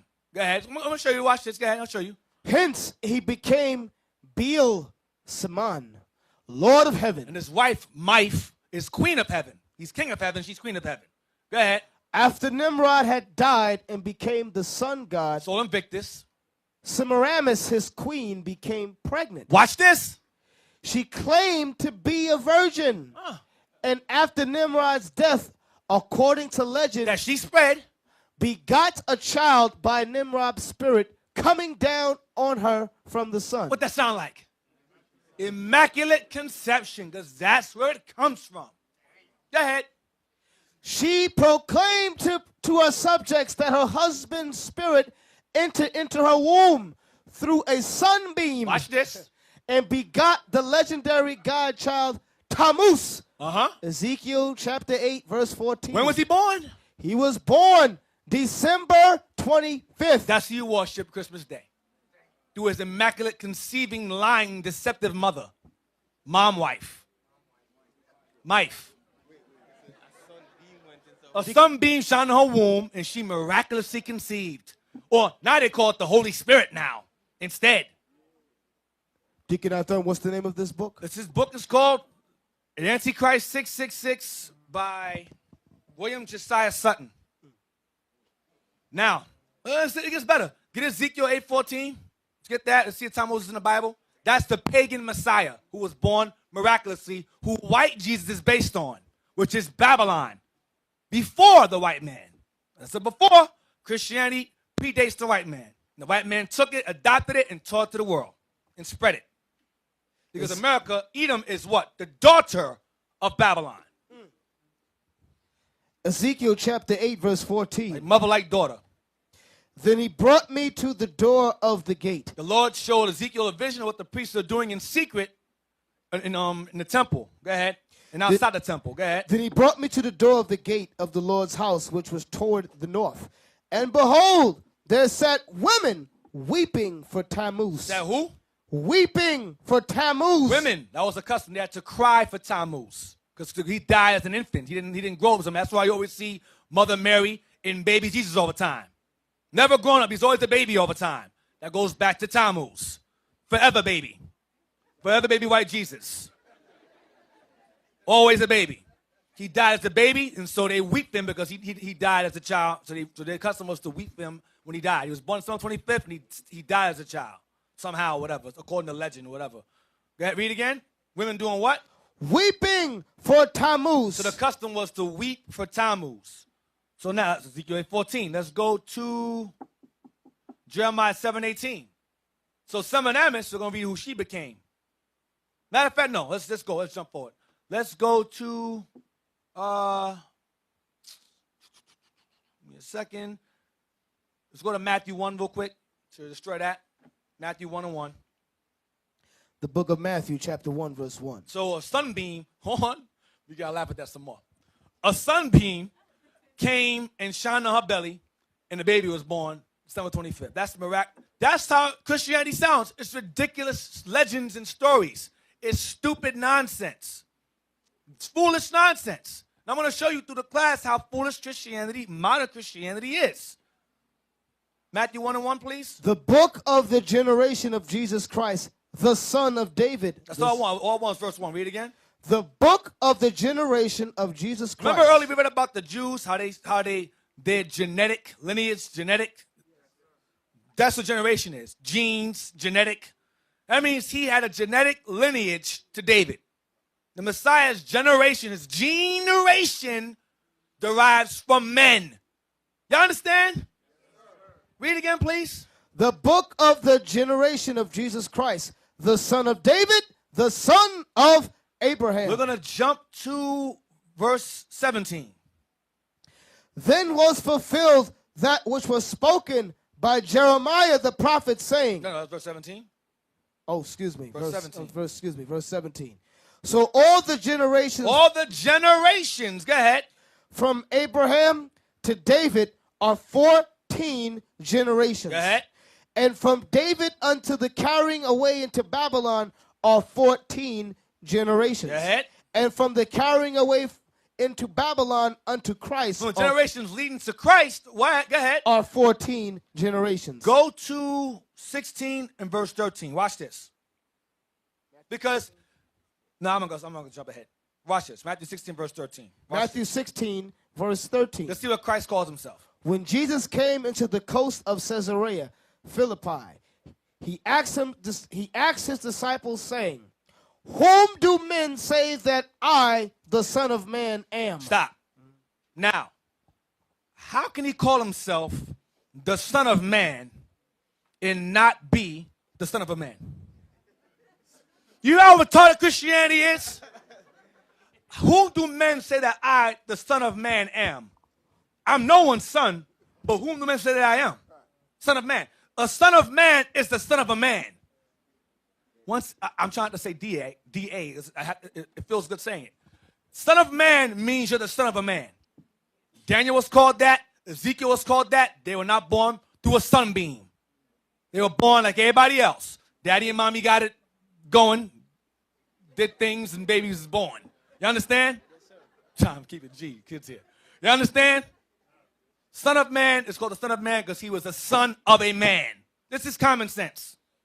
Psalms 132, verse 11. Psalms 132, verse 11 and 12. Psalms chapter 132. He didn't call himself daughter of man. Son of a daughter, son of a mother, woman. son of a mother, or son of a woman. It's the son of man. Or son of an angel. Yeah, son of an angel, right? Right. Read that. Psalms 132, verse 11. The Lord has sworn in truth unto David. He will not turn from it. Of the fruit of thy body will I set upon thy throne. Of the fruit of your body, David, will I set upon my throne. Next verse. If thy children will keep my covenant and my testimony that I shall teach them, their children shall also sit upon thy throne forevermore. Testimony is of Christ. The covenants of the law. Go to Acts 2:30. Acts 2:30. Therefore, being a prophet, and knowing that God has sworn with an oath to him, that of the fruit of his loins, according to the flesh. According to what? The flesh. According to the flesh. According to the flesh. Go ahead. He would raise up Christ to sit on his throne. He would come out of the loins of David. Physical loins. Flesh is physical. Romans 1 and 3. We go over this over. That's what I'm skimming through. We go over this over and over again. It's redundant. But y'all get it. Romans 1 and 3. Romans 1 verse 3. Concerning his son, Jesus Christ, our Lord, which was made of the seed of David. Made of the seed. Sperm of David. That's what it's going into. Go ahead. Which was made of the seed of David according to the flesh. Saying it over, and they keep saying it over and over and over again. Hebrews 2:16, please. Hebrews 2:16. This is the banger. This one you use. For verily he took not on him the nature of angels. Read it again, please. For verily he took not on him the nature of angels. Which have no mother or father. Go ahead. But he Physical mother or father. Go ahead. But he took on him the seed of Abraham. He came through the sperm of man. That's what it's saying here. Watch this. It's going to say it. Wherefore in all things. Stop. Wherefore what? In all things. Wherefore in everything, in all things. Go ahead. It behooved him. He felt it suitable or right. Go ahead. To be made like unto his brethren. How were his brethren made? Miraculously? Like everybody else. Go ahead. That he might be a merciful and faithful high priest in things pertaining to God, to make reconciliation for the sins of the people. So why does Christianity push he was born miraculously? I'm going to tell you why. The elder brought to my attention before, and I thought about it, and now I understand what he meant. The reason why they pushed the Messiah was born miraculously is to take away his humanity. What I mean is this. They say the reason why Christ can keep the laws is because he was not a man. It takes a God to do that. Man can't keep no laws like that. Only a God can. So because of that, let's remove his humanity from him, make him a God, so it'll be impossible for a human to keep the laws. That's the purpose of it. That's the underhanded deceit of it. Make him more than a man, because man can't keep laws. Only a God can keep laws perfect. Even though Christ himself said, be perfect as my Father is in heaven, negate that. He wasn't a man himself, so we can't do what he did. He died on the cross. He nailed the laws to the cross for us. He died for us, so we don't got to keep laws no more. That's the whole premise of it. That's the whole deceit of Christianity. Make Christ not a man, remove that, so we can remove responsibility of keeping laws like he did. That's the whole point. The whole point is not keeping the commandments. That's the whole purpose. Y'all follow? Okay. Right, and also what it says that Mary was a virgin. or ever, like they say, even after everything, they think like she was an ever virgin, meaning that nobody never dealt with her. But when you read the scripture, it tells you that Christ had brothers, right? and sisters. You know, so where are they getting these things from, man? Where are they getting these things from? And you'll hear arguments like, where's Christ's father at? How come we don't talk about him no more? Where is Abraham's mom? Where's Abraham's aunt? Where's Abraham's nephew, nieces? Where they at? Why are these dumb questions? I don't care what Joseph is. What I do know is he put his penis in Mary and had Christ. That's all that matters. His penis matters. I don't care about it. That's it. Be honest. Can tell you that's all that matters. It's madness. Where is Joseph? Where is Abraham's mom? Where was Moses? I don't give it. I don't care. It's not. You're going to hear nonsense arguments like that. You're going to hear it. I'm telling you. Where was Abraham? I'm not going to do it. It's madness. Don't fall for semantics. Don't fall for it. All right, let me bring out one thing in the Bible dictionary before you move on. Oh yeah. Go to Mary. Go to Mary, the Virgin. You know what I want, Liam? What do you say? Well, I mentioned Joseph's penis being important as the loins, according to not to me. That's gay. But you understand what I'm saying? His loins matter because of the lineage of David. He came from the lineage of David. That matters. Your lineage comes through your father. So your seed of the father matters. Y'all understand? All right. Mary, the virgin birth. You know what I want? Right. Yes, I have it. Page 348. Right, because remember what Deacon Eythan brought out. You understand? The Roman Catholic, they took over.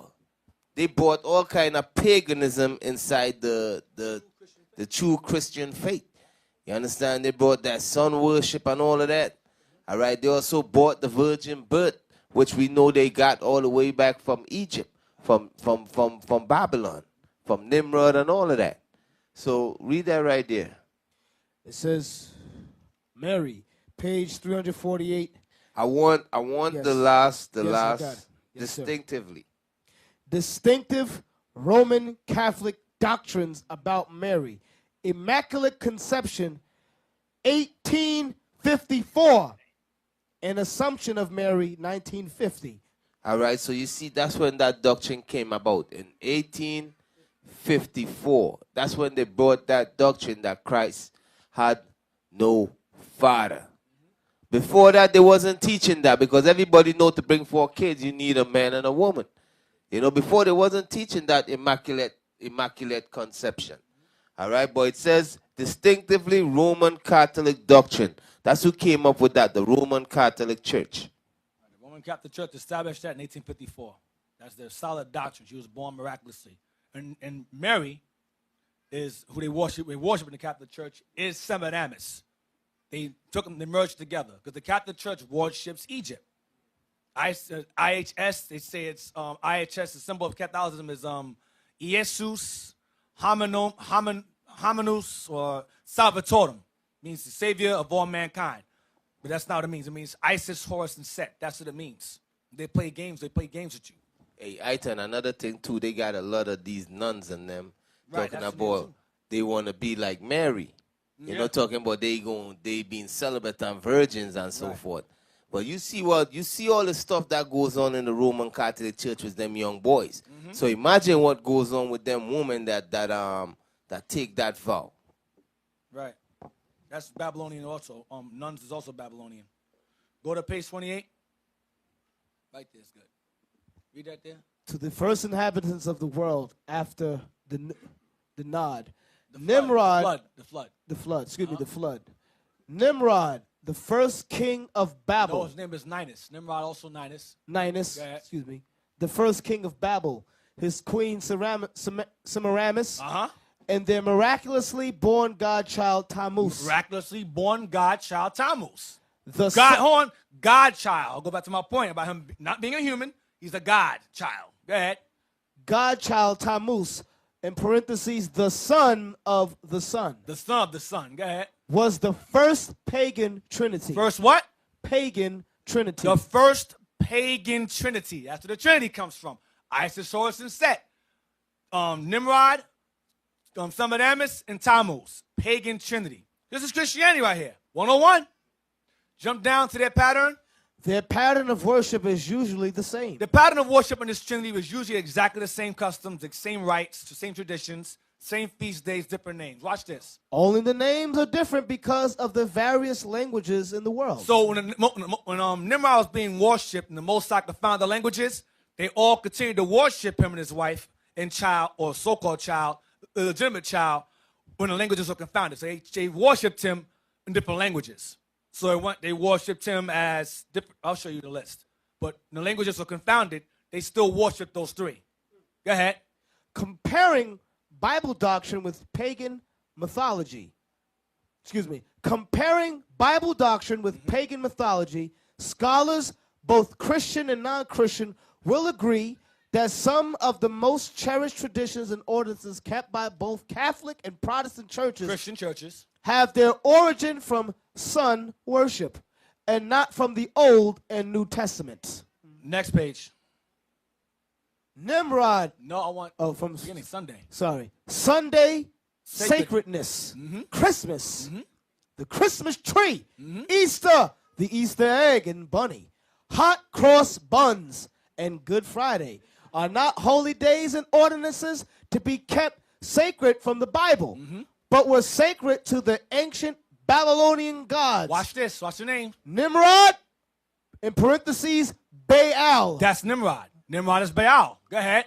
1 Kings chapter 16, verse 30 to 33. Semiramis, Ashtaroth. That's her name. That's Easter. Go ahead. Judges chapter 2, verse 13. Go ahead. And Tammuz, Adonis. He's also Dionysus. He's also Bacchus. Pagan Messiah. Go ahead. Ezekiel chapter 8, verse 14. Scroll down. Right there, right there. Now, heathen philosophy. Right there. Watch this. Now, heathen philosophy says when Semiramis died. Now, listen. Remember, Nimrod died. Who did he conquer? He conquered the sun. Sol Invictus. That's Nimrod. A.K.A. Baal, A.K.A. Zeus, A.K.A. Odin. We'll get to that. Go ahead. Now, heathen philosophy says when Semiramis died, her spirit, like her husband's Ninus, Nimrod, became immortal and flew up into the moon and took possession of it. That's who Islam worships. That's her. She go to the moon. Go ahead. She became the moon goddess. Watch this. The mother of gods. The queen of heaven. Jeremiah 7:13. Jeremiah 7 and 18. Let's see, that's in the Bible. We worship that. That's the book your of Easter. Go ahead. Jeremiah chapter 7 and verse 18. The children gather wood, and the fathers kindle the fire, and the women knead their dough to make cakes. That's those hot cross buns. Make the cakes. Go ahead. To make cakes to the queen of heaven, and to pour out drink offerings unto other gods, that they may provoke me to anger. Go to 44 verse 17. And Mother's Day, right? 44. And Father's Day, too. Jeremiah 44 verse 17. As for the word which thou hast spoken unto us in the name of the Lord. This is when Jeremiah visited Israel that was in Babylon. All right? Being rebellious. We will not hearken unto thee. They were in Jeremiah visiting Egypt. They were hiding from Babylon in Egypt. Go ahead. We will not hearken unto thee, but we will certainly do whatsoever thing goeth forth out of our own mouth. We're going to do what we want to do. Go ahead. To burn incense unto the queen of heaven, and to pour out drink offerings unto her, as we have done, we and our fathers, our kings and our princes in the cities of Judah, and in the streets of Jerusalem. For then we had plenty of victuals, and were well, and saw no evil. So people oftentimes will do things like wear a cross and go, see, now wear this cross and wear these beads. Good things happen to me. That's what they do. It's the same customs, the same exact nonsense. Read on. But since we left off to burn incense to the queen of heaven and to pour out drink offerings unto her, we have wanted all things and have been consumed by the sword and by famine. So by not worshiping her, we went through hell, we got killed, we got death, but we worship the queen of heaven, we're good. Go ahead. And when we burn incense to the queen of heaven and poured out drink offerings unto her, did we make her cakes to worship her, That be also goes into your birthday cakes. Go ahead. and pour out drink offerings unto her without our men? So when we did these things, were not our men present? So the women were leading the households while in Egypt, while worshiping a female goddess. Because that goes into a role reversal. When you worship a queen, the woman becomes the queen of the house or the diva of the house. That's what that is. In the Christian church, the same thing. Women dominate the Christian churches. I know this. Christianity, women rule in Christianity. They rule. All right, now, continue that. Now she became the moon goddess, the mother of gods, the queen of heaven. When her godchild Tammuz died. So when she died, Ashtoreth or Semiramis, the wife, she became the queen of heaven. She conquered the moon. Go ahead. When her godchild Tammuz died, the pagans claimed his spirit became immortal and took possession of the east star Venus. The eastern star Venus. Go ahead. That appears together with the sun and moon in the spring. Watch this. This was also known as the New Year Festival. January. New Year Festival. Go ahead. The reason they called it the New Year Festival was because in ancient times, pagans began their New Year in the spring, not in January. Esau changed it to January to throw you off. Go ahead. As Baal, the Lord of heaven, had his visible home, the sun, so did Semiramis, as the queen of heaven, have her visible home, the moon. Tammuz, like his parents, took possession of the brightest lights in the sky, Venus. So the east star. Right. This goes back to Easter. Let's go to page 29. Page 30. Almost finished. Page 30. Right there. Satan invented these cruel guys. Right there. Satan invented these cruel gods. Satan means the other gods, the idols. Go ahead. Invented these cruel gods and its cruel clergy Other gods. Go ahead. to guide those who worship them to destroy themselves. Right. Everything from cannibalism, sacred prostitution, rape, incest, homosexuality, murder, lying, stealing, self-emasculation, Cutting your genitals off, as they used to do also. and suicide did these gods and their myths commit. Therefore, those who worship them were led to follow in their footsteps. So the gods in their stories did these things, so the people who followed them did the same exact thing to themselves. Homosexual relationships, they killed themselves, they would steal, they would lie, they would commit incest, homosexual activity going on, prostitution, eating flesh. All right? So let's go to Wisdom of Solomon on 14:15. He explains briefly about Tammuz.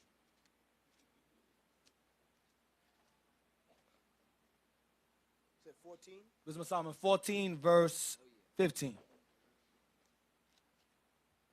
Wisdom of Solomon, chapter 14, verse 15. We're going to read the exact same things in Wisdom of Solomon. Watch this. You follow idols. For a father afflicted with untimely mourning, when he hath made an image of his child soon taken away, now honored him as a god. At the Tammuz, he died as a baby, and they made him a god, the godchild. Go ahead. Which was then a dead man. A dead male. Go ahead. And delivered to those that were under him ceremonies and sacrifices. Go ahead. Thus, in process of time, an ungodly custom grown strong was kept as a law. Easter, Sunday worship, Christmas, New Year's. That's all the same. Go ahead. Easter. Go ahead. And graven images were worshipped by the commandments of kings. Well, Babylon now. Go ahead.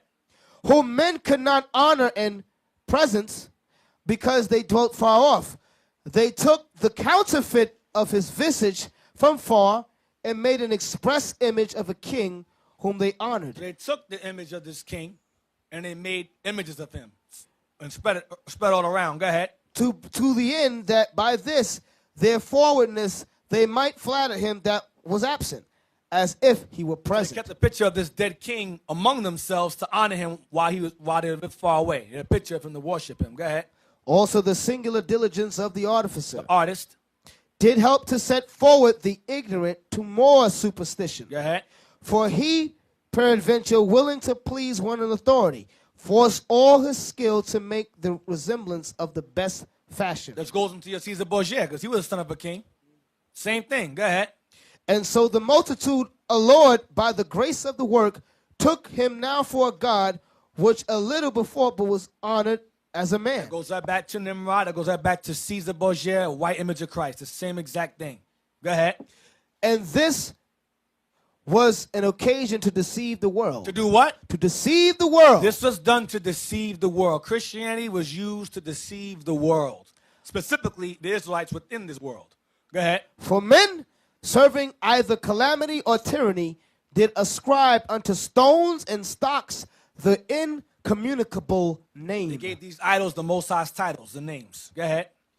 Moreover, this was not enough for them, that they erred in the knowledge of God, but whereas they lived in the great war of ignorance,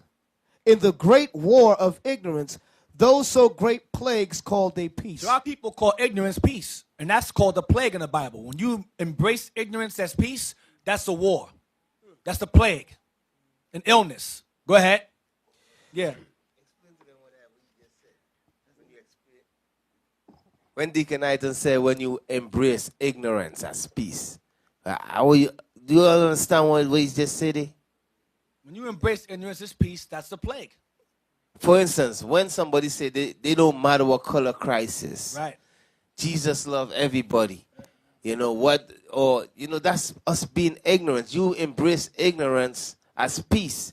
You understand? So that's heavy right there, man. So you plagued. That's what I mean. You're just sick. Read on.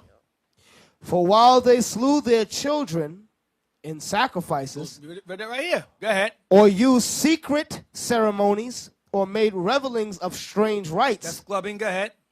they kept neither their That's lives clubbing. That's parades, carnival, bacchanal. It's the same thing. We worship that willingly now from that slave mindset. Go ahead. They kept neither lives nor marriages any longer undefiled, but either one slew another traitorously, or grieved him by Well, adultery, they killed because we committed adultery. Go ahead. Sleeping with prostitutes. Go ahead. so that there reigned in all men without exception of blood, manslaughter, theft, Stealing. and dissimulation, corruption, unfaithfulness, tumults, perjury, Lying. disquieting of good men, forgetfulness of good turns, defiling of souls, changing of kind, Emasculating. Self-emasculation. I go into sex changes, all of that. The same thing. Changing of kind. Go ahead. disorder in marriages, Women leading the men. Go ahead. Like in Jeremiah 44. Go ahead. adultery, That's prostitution. Go ahead. and shameless uncleanness. That goes into rape, incest, homosexuality. That's shameless uncleanness. Go ahead. For the worshiping of idols not to be named is the beginning, the cause, and the end of all evil. That's where evil comes from. Idolatry. Idolatry is the beginning and the end of it, of all evil on earth. Let's get Jeremiah 10 now, verse 1. Right? Jeremiah 10, verse 1. Jeremiah chapter 10, verse 1. Hold on a second. Let me sure I want that first. Hold on.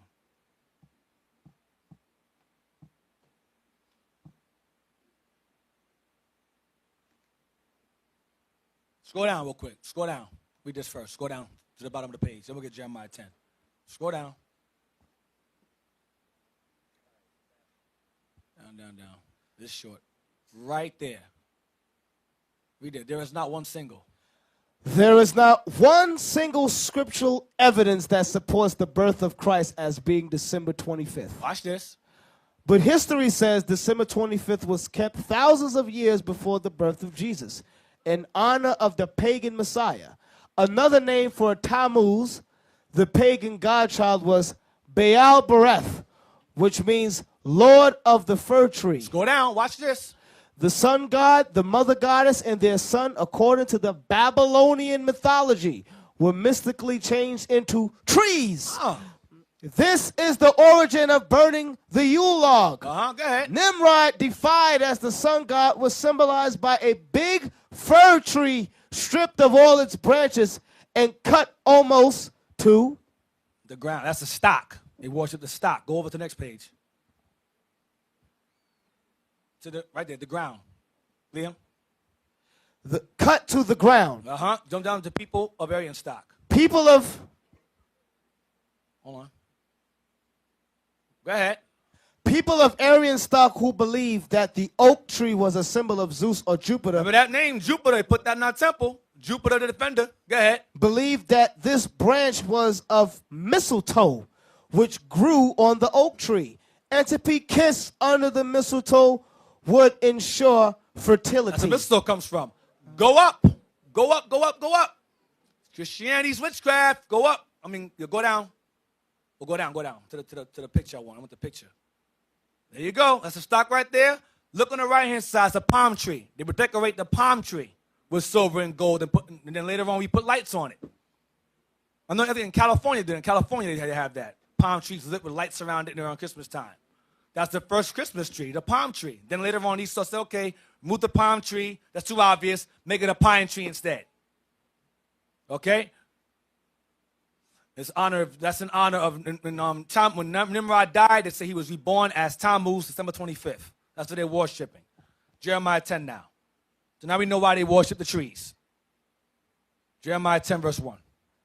Hear ye the word which the Lord speaketh unto you, O house of Israel. Thus saith the Lord, learn not the way of the heathen, and be not dismayed at the signs of heaven, for the heathen are dismayed at them. Are afraid of those things. Shooting stars, an eclipse, that scares them. It's simple. Go ahead. For the customs of the people are vain. Lies. For one cutteth a tree out of the forest, the work of the hands of the workmen with the axe. They deck it with silver and with gold. Yeah, that song, silver and gold. So that's their theme song, Christmas time. Go ahead. They fasten it with nails and with hammers that it move not. Those are the tree stands today. They are upright as the palm tree, Because they're the palm tree. Go ahead. but speak not. They don't speak because they thought that what? Nimrod and his wife turned the trees. They thought, if we don't do this, if we don't decorate with silver and gold, it will come and attack us. So they would decorate it with silver and gold. Go ahead. They must needs to be born, because they cannot go. They must be carried. They can't walk. They're not alive. That's what Jeremiah is saying. These things aren't alive. Don't be afraid of them. Go ahead. Because they cannot go. Be not afraid of them, for they could not do evil. The custom was to fear the tree and decorate it, or they'll attack you, because Nimrod turned to a tree. Go ahead. Neither also is it in them to do good. Right. So don't be afraid of those. It's nonsense, because the customs of the heathen are vain. Go to page 32 now. Watch this. We're going to go to the top. Page 32. Next page. Right there, like the Babylonians. Read that. Like the Babylonians, they believed that gods could transform themselves into trees. That's Jeremiah 10. Go ahead. If their God answered their prayers, they took their dead victims along with their spoils of war and dragged them into their sacred grove, and there hung them on the sacred trees. And hung dead bodies on sacred trees. Go ahead, watch this. Such offerings have been recovered from bogs in Germany. Watch this. This begot the origin of hanging ornaments from the Christmas tree. There you go. Go down. Go down. Next highlighted part, right there. This pagan custom got its start from killing enemies and hanging their heads and their spoils from pagan sacred trees. Ornaments. Christmas ornaments. The little balls. That's heads and bodies, as it represents. Somehow Jeremiah 10, that's not what that means. That's apologetics be saying. That's not what that means. You guys are idiots. That's why we don't talk to you. Morons. Not in the level. Not even on third base. Dumb as hell. Go to page 32. That's page 32 right there? Go to page 42.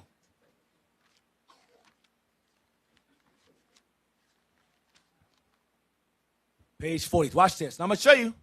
Remember I said earlier how they worship the same exact Trinity, different names, different languages. That's Osiris. That's also, I think that's Serapis as well. Go up. He's a black Egyptian guy. He's black. He's really dark, but it's a white picture. But he's a black. You understand what I'm saying? Their gods look like them. Go up right there. It says, here are just a few names that identify with the original pagan trinity of Nimrod, Semiramis, and Tammuz. Read Israelites, Gadlian. Israelites. Nimrod, the Lord of heaven. What they call him? Baal. What they call Tammuz? Tammuz. Semiramis is called? Ashtaroth. The Phoenicians called him? El. Bacchus. So Bacchus is Tammuz. Go ahead. Astarte. That's the Romans worship that god, Easter, Ashtoreth. Go ahead. The Babylonians, Baalis, Belus, Tammuz, Rhea, Ishtar. Ishtar is also Persians. Go ahead. Assyria, Ninus, Hercules, Hercules is born miraculously also. All these guys in the middle were born December 25th. Miraculously. All. What a coincidence.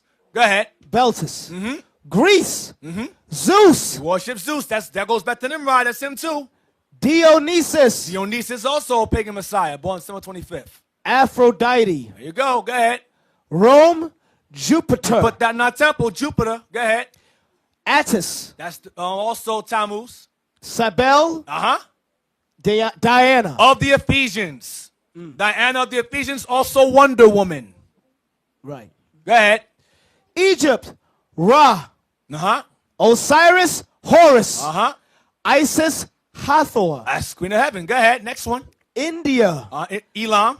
Vishnu, That's Nimrod. Krishna, That's the pagan messiah, Isi, which sounds like Isis. Devaki. Next one. China, Panku, That's Nimrod. Yi, Uh-huh. Hingho, Masupo, Matsupo, Mexico, Tialu, Quetzalcoatl, I think it is. yeah, Quetzalcoatl and Coatlique. is, Coatlique, yep. Next one. Scandinavia, Uh-huh. Odin, Celts. Odin. Balder, Uh-huh. Frigg, or Freya. Freya is the nuns Freya. of Freya. That's where nuns come from, and that's Friday. Frigga's Day, Freya's Day. That's Friday. Or Saturn Day. Romans changed our Sabbath day, and they gave it a name. Saturn Day. Or our rest day is their Saturn's Day. All right? So now, page 44. Almost done. It's short. Page 44. The bottom part. Then we'll be done with this book. I'm going to go to Easter. Yeah, read that. The Queen of Heaven was also a goddess. Read the top. How's the reader? Has the reader ever wondered what the Easter bunny has to do with the resurrection of Christ? I wonder. Go ahead. Or the Easter egg? Yeah. Like the festival of the Christmas and the Christmas tree. Right. They have nothing whatsoever to do with the gospel of Christ. Right. The Queen of Heaven was also a goddess of fertility. That's Semiramis, Sybil, Diana, fertility goddess, which goes, go ahead. And because the rabbit and the hen were noted for their many offsprings, there were her symbols. They were a symbol. The rabbit is Semiramis' symbol of fertility. Even the word Easter Even the word Easter itself, go ahead. is of Go back, next page. Watch is this. of pagan origin. It is Chaldean and means Astarte. This That's is Romans. one of the titles of Beltis, the Queen of Heaven at Nineveh. Read on, watch this. There were many symbols that identified with pagan worship, and one of them was the letter T. The letter T. Watch this, the capital T, because the Greeks crucified us also, but they crucified us on capital T's, not lowercase t's like the Romans. Go ahead. This was the symbol of life beyond the grave, and it was also the symbol of Tammuz, For his name, Tammuz. Go ahead. the Lord of death and rebirth. Resurrection, Easter again. Go ahead. In Egypt, this symbol was called the Ankh. As we established earlier, Baal worship sacrificed human beings. And because Tammuz's name began with a capital T, they would make wooden piles in the shape of a T and then place their sacrifices on them. Hanging on a cross. In due time, miniature amulets were made as symbols of sun worship. They looked like this. And then Esau changed it into a lowercase t. Christianity, the cross. You wear on your neck now. That's the Ankh. It's all the same thing. The Ankh, the T, the all, it's the same exact thing. That represents the penis and the vagina. That represents life. That's supposed to be. So now let's go to Acts 12, verse 1. Deacon. Yeah. What's heavy about that Ankh is you got Negroes who despise a cross, but they wear that in place of it. And it's the same exact And thing. it's the exact it's same just thing. as evil. And- So you see black people walking in the street thinking they deep. They got two of them sometimes. Yep. They'll put it on the hat. Go back to that, the Ankh again. Load up again. Now, I mentioned earlier that that Ankh represents the woman's vagina on top and the man's penis is in the bottom. That is the same symbol synonymous with the hexagram. The two triangles is also a penis and a vagina. They mean the exact same thing. Two paganistic symbols representing life. Two triangles, and that is exactly the same thing. Hexagram and that are the same symbol. That's what I'm saying to you. So we don't rock that in here. That's all I want. Acts 12, verse 1. You mentioned earlier how Herod had killed James, brother of John. We'll read it again from the top. 1. We're going to read the verse. Yes, sir. Acts 12 and 1. Yeah. Now about that time, Herod the king stretched forth his hands to vex certain of the church. And he killed James, the brother of John, with the sword. And because he saw it pleased the Jews, he proceeded further to take Peter also. Watch this. Then were the days of unleavened bread. During this time was Passover was taking place. During this time, go ahead. And when he had apprehended him, He arrested Peter. Go ahead. he put him in prison and delivered him to 4 quaternions of soldiers to keep him, Watch this. intending after Easter to bring him forth to the people. Stop. Now, Easter here, I've heard rumors that Easter here translates to the word Passover. Originally, it did, but not in this chapter here. It did not. Let's go to Zonovan. You know what I want. Dictionary. Go look up Easter there. Zonovan Bible Dictionary there. And I want you to go to Bible Study Tools. I sent you the link. Bible Study Tools. Hold that. Go to Bible Study Tools. Watch this. Because I was told that if we can't deal with the Hebrew, listen, you're going to like this one. We can't deal with the Hebrew, explain Easter. Because Easter, when you go to Hebrew, it translates to Passover. Okay. So you gotta go into the Hebrew to understand the Bible in certain times. No, that's not true. Go to the Bible. The Bible, no, go to the link where it says the arrow next to the Bible. It says the Bible is your arrow. No, I'm sorry, don't leave it alone. Go to version. Yeah, go to translation. Go down to T, you should see Tyndale. Tyndale.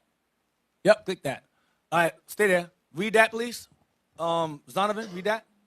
Easter. Hold on. Okay.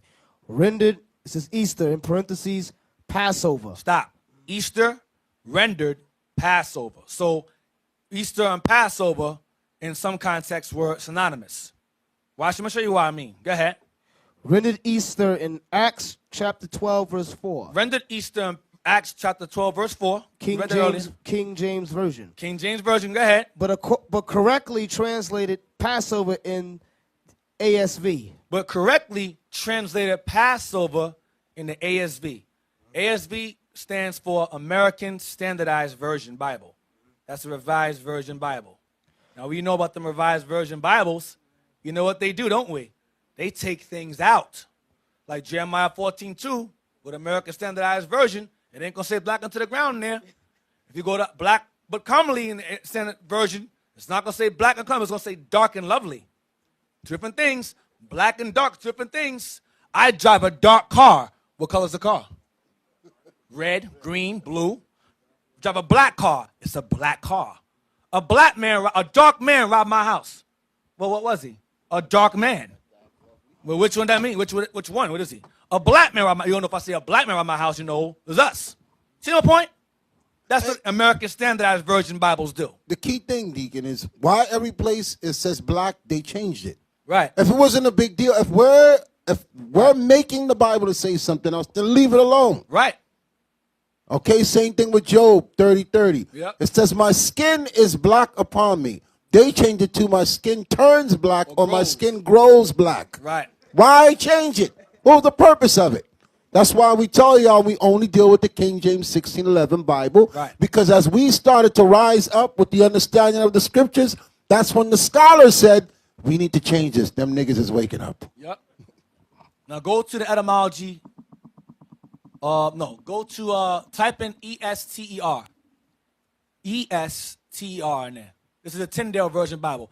William Tyndale was the father of the English Bible. See that? Look what it says. This is Tyndale Version. Matthew 26, verse 2. You know that after it, the days blow up some more. I can't really see that. Shall be, yeah, there's the words to put different.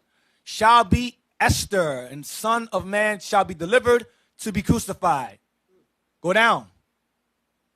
They say the white man put Easter there. It's written here dozens of times. And Tyndale was no white man.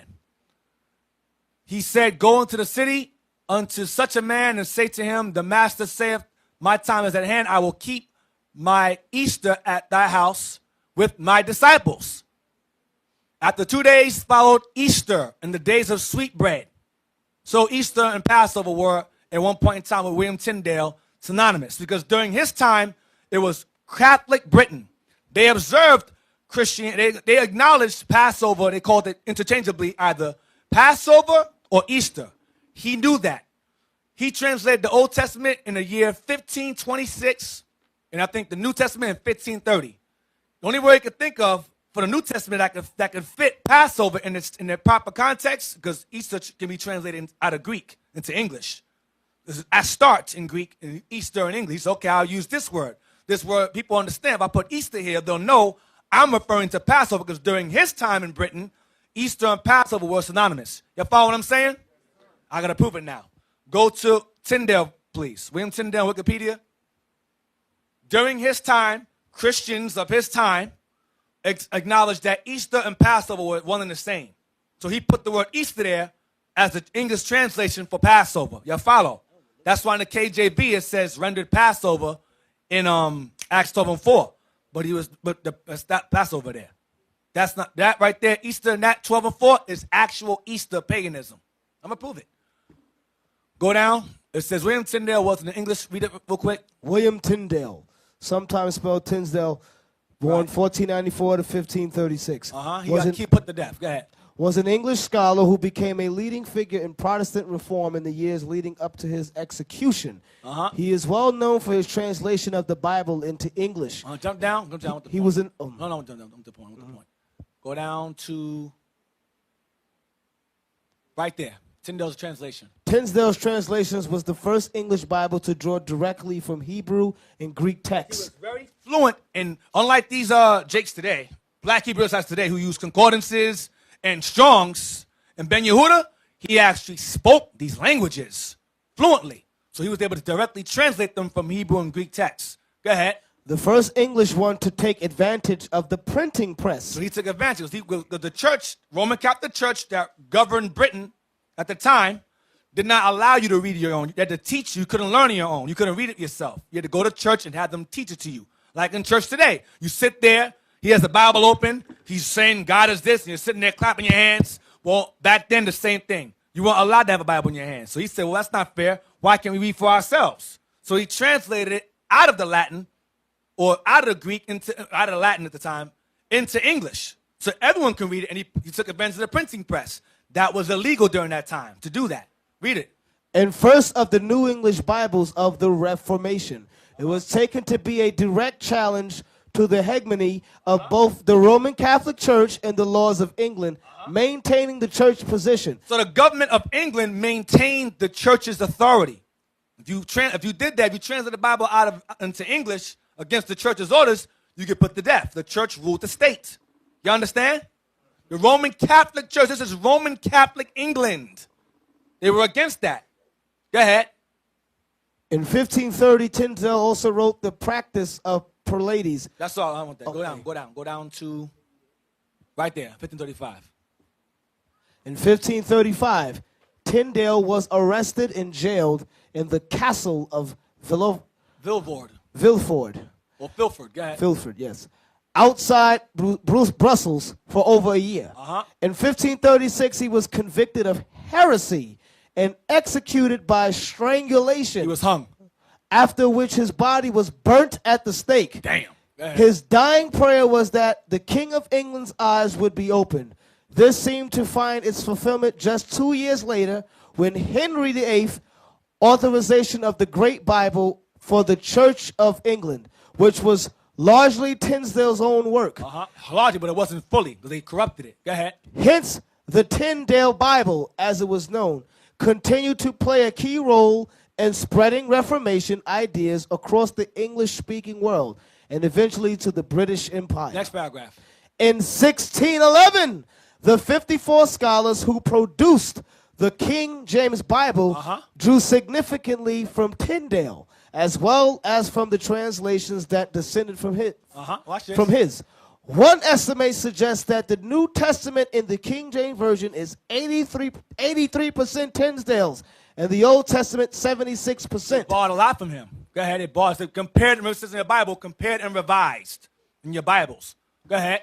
His translation of the Bible was the first to be printed in English. So they call him the father of the English Bible. That's why they call him that. Go ahead. And became a model for subsequent English translations. In 2002, Tyndale was placed at number 26 in the BBC's poll of the 100 greatest Britons. Yes. Now, why am I going through this? Because why is Easter left in Acts 12:4?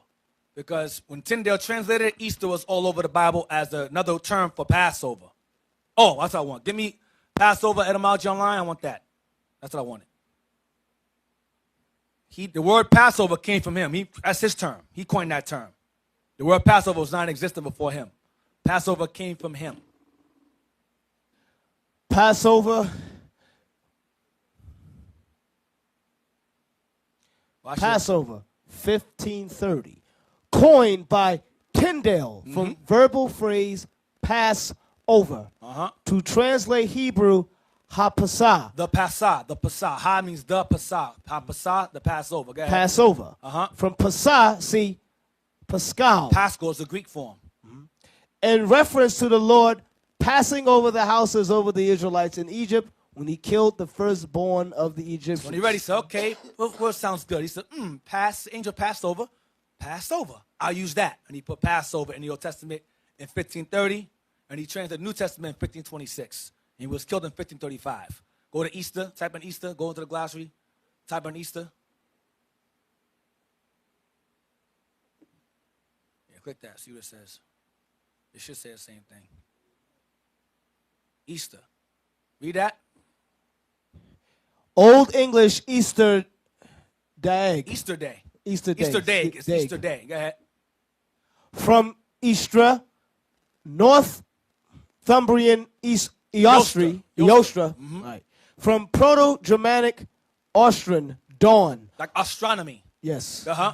Also the name of a goddess of fertility and spring, perhaps originally of sunrise, whose feast was celebrated at the spring equinox from Ost, just east, toward the sunrise. Compare east from pi root Ost, to shine, especially of the dawn. Goes back to Esther, Ishtar, Astarte, Ashtoreth. It's all the same. Go to the dictionary I gave you, Harper's Dictionary. So Easter refers to a fertility goddess of the spring. But at that same time, Passover was also held. So they were interchangeably observed in Christian Britain, in Catholic Britain. Read that, Christian festival. The Christian festival that celebrates Jesus' resurrection. The name Easter derives from the Anglo-Saxon goddess of spring, Eostre or Astara. Astara goes to Ashtoreth. Go ahead. But the Christian festival developed from the Jewish Passover, Hebrew Pesach, Greek Pascha. Pascha or Paschal. We read that earlier. Yes. So I want. So Easter is referring to a pagan fertility goddess. But in Catholic Britain, those festivals were interchangeable. I follow what I'm saying. Interchangeable. Both of them were spring festivals, one acknowledging Passover, one acknowledging the spring fertility or resurrection of Christ, whatever, which is still pagan in origin. Now, go to Zonovan real quick. What you had, Officer Liam, Zonovan, about the Bible, King James Bible? Yes, sir. Bible. This is page 86, Zonovan Bible Dictionary. King James Version. When 47 of the best Hebrew and Greek scholars of the day. So out of those 50, what? Was it 54? Yes, sir, 54. 47 remained diligent to doing the work. Go ahead. 47 of the best Hebrew and Greek scholars. Thank you. 47 of the best Hebrew, because Tyndale was also a scholar and very well versed in different languages. Go ahead. Of the best Hebrew and Greek scholars of the day were divided into 6 groups. Go ahead. 3 for the Old Testament. Go ahead. 3 groups of the Old. 2 for the New. And 1 for the Apocrypha. Go ahead. 2 of the groups met at Oxford. 2 at Cambridge, and 2 at Westminster. Westminster. When a group had completed its task, its work was submitted to 12 men, 2 from each panel. Final differences of opinion was settled at a general meeting. So this of took each time. company. Hold on. This work took time with scholars. Men, it was filtered, make certain it's done right. It's all written exactly the same. It was clear. You understand what I'm saying so far? Go ahead. Final differences of opinion was settled at a general meeting of each company. Uh-huh. In cases of special If difficulty, there were any difficulties regarding these scholars alone, go ahead. learned men Men who are wiser than all 47, go ahead. outside the board of revisers Outside the council, were consulted. Marginal notes were used only to explain Hebrew and Greek words to draw attention to parallel passages. annotations. That's in the middle of your Bible. On the middle. Go ahead. Italics were used for words not found in the original, but necessary to complete the sense. So that's all I want. So these men had a council. It was filtered. It took time and process. Why would they leave Easter in there by accident? It's no accident. They took Easter out. All them times Tyndale had it in there. They put Passover there. Passover, all through there. But left Easter in Acts 12 and 4. Why? Let's see who got it. Why did they leave Easter in Acts 12 and 4 but take it out everywhere else? Let's see who got it. I'm asking a question. I'm not making a statement. Yes. You on the mic? Who has the mic? You're standing up. Stand up, brother. Yes. Hand on the mic. Shalom. Shalom. Because the word Easter and Passover were used interchangeably at the time, and the term Easter was what people understood at that particular time when it was written. But why was it left in Acts 12 and 4 and not everywhere else? I don't know. Not sure. Who can get it? Pass it back there. Remember, Herod was going to wait to kill Peter after Easter. Shalom. Shalom. Because that Easter wasn't the same as the Passover. What was it? It was the real Easter that the Christianity was celebrating. Thank you. The Romans worshipped Easter at start. The scholars has to listen. Tyndale's right about Passover here, but that right there, he's observing Easter here. Leave that there. And they left Easter there. Remember, I showed y'all how they went through a faculty. It was time. They compared, make sure it's done right, but forgot Easter in Acts 12 and 4. It's no. It's no error. That was meant to be there because Easter was being observed by Herod. He was a Roman. The Romans worshipped at start the fertility goddess. Y'all follow? That's why he asked you, how come it's only there? Right, it's and nowhere else. It's no place else. Every place else, it says Passover, but when you get there, it says Easter. Okay? That was a custom that they were doing at that time. Right, that's why I showed you. That's why Tyndale put it everywhere. He put Easter here, Easter here. I showed y'all Tyndale's version. Easter here, Easter there, because that was, to them, in Roman Catholic Britain, interchangeable. But the King James Version scholar said, nah, that's going to cause confusion. Take that out, leave Passover. Use Tyndale's coin term Passover, but Easter, leave Easter in Acts 12 and 4, because Herod was observing Passover, because the Romans worshiped Passover, and Herod was an observer of the Roman customs, because he was a Roman affiliate himself. Y'all understand? So the Romans, or Herod, a Roman Edomite, they observed Astarte, which is another term for Easter. You understand? Astarte. Because Astarte can be translated into English. Easter is an English word. But Easter translated out of the Greek, Astarte, or Latin Astarte. You understand? So he used that word. Okay, I'll use Easter here, because it can translate out of Greek. New Testament is written in Greek. I'll use a word that can be translated out of Greek into English. I'll use Easter. And that's what he did in the New Testament. Old Testament, he kept Passover. New Testament, he used Easter. Because that's a Greek word that can be translated into an English word, which would be Easter, which goes to both Passover and pagan Easter. Acts 12 and 4 is actual pagan Easter. Everywhere else is Passover. So he was going to kill Peter. Remember, Passover falls around the same time. Easter falls around the same time Passover does. So he said, I'm going to kill him after I celebrate my holiday, then I'll kill Peter. The angel said, nah, you can get out of jail. Get out of jail, free card. Get out of there. Get out of there. And he got out and kept teaching. Y'all understand? Isaiah 28:11. Last verse. No, it's a lot, but I had to get through it. Isaiah 28, verse 11. Isaiah 28, verse 11. For with stammering lips and another tongue will he speak to this people. So the Most High had it prophesied that the Bible will be translated into a language that our people can understand. And William Tyndale was the forerunner of that prophecy being fulfilled in terms of it being translated into English. Y'all understand? Into English. It had to be. So we don't need a Hebrew translation to understand that Easter doesn't belong. Easter does belong there. They were worshiping Astarte, Easter, the pagan fertility goddess. That's not going into Passover in that context. Everywhere else is Passover, but there it's not. It's Easter. Ashtoreth. 1 Samuel 7:3. Yeah, I'm done. I left that part out. 1 Samuel 7:3 to see who Herod was worshiping. 1 Samuel 7:3 to see who Herod was actually, or the Romans worshipped. 1 Samuel 7:3. Is that it? Yes. And Samuel spake unto all the house of Israel, saying, if you do return unto the Lord with all your hearts, then put away the strange gods and Ashtoreth from among you, and prepare your hearts unto the Lord, and serve him only, and he will deliver you out of the hand of the Philistines. Go ahead, verse 4. And then the children of Israel did put away Balaam Nimrod and Ashtoreth, his wife, and served the Lord only. and served the Lord. They put away Baal, sun worship, and they put away Ashtoreth, moon worship, and served the Lord only. They put away Easter from them. Y'all understand? All right. So with that, we're going to break. Now, That's hold on. Come on. Yo, Eythan, you just dropped some heavy on them, man. You know? Yes, sir. Yo, you all got to understand, you're getting hit with some heavy stuff. I hope you all understand it, man. Because for decades, this right here, nobody ain't brought that out as yet.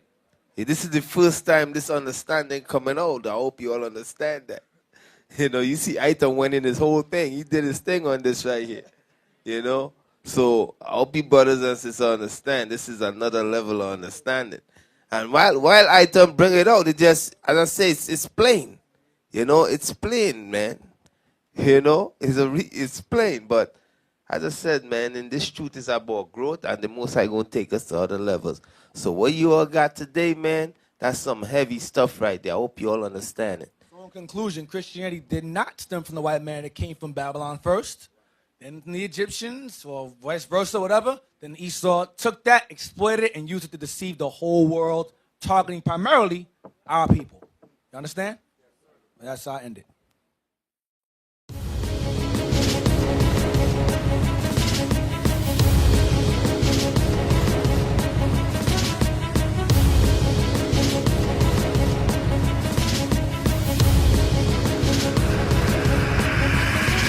Shalom, Israel.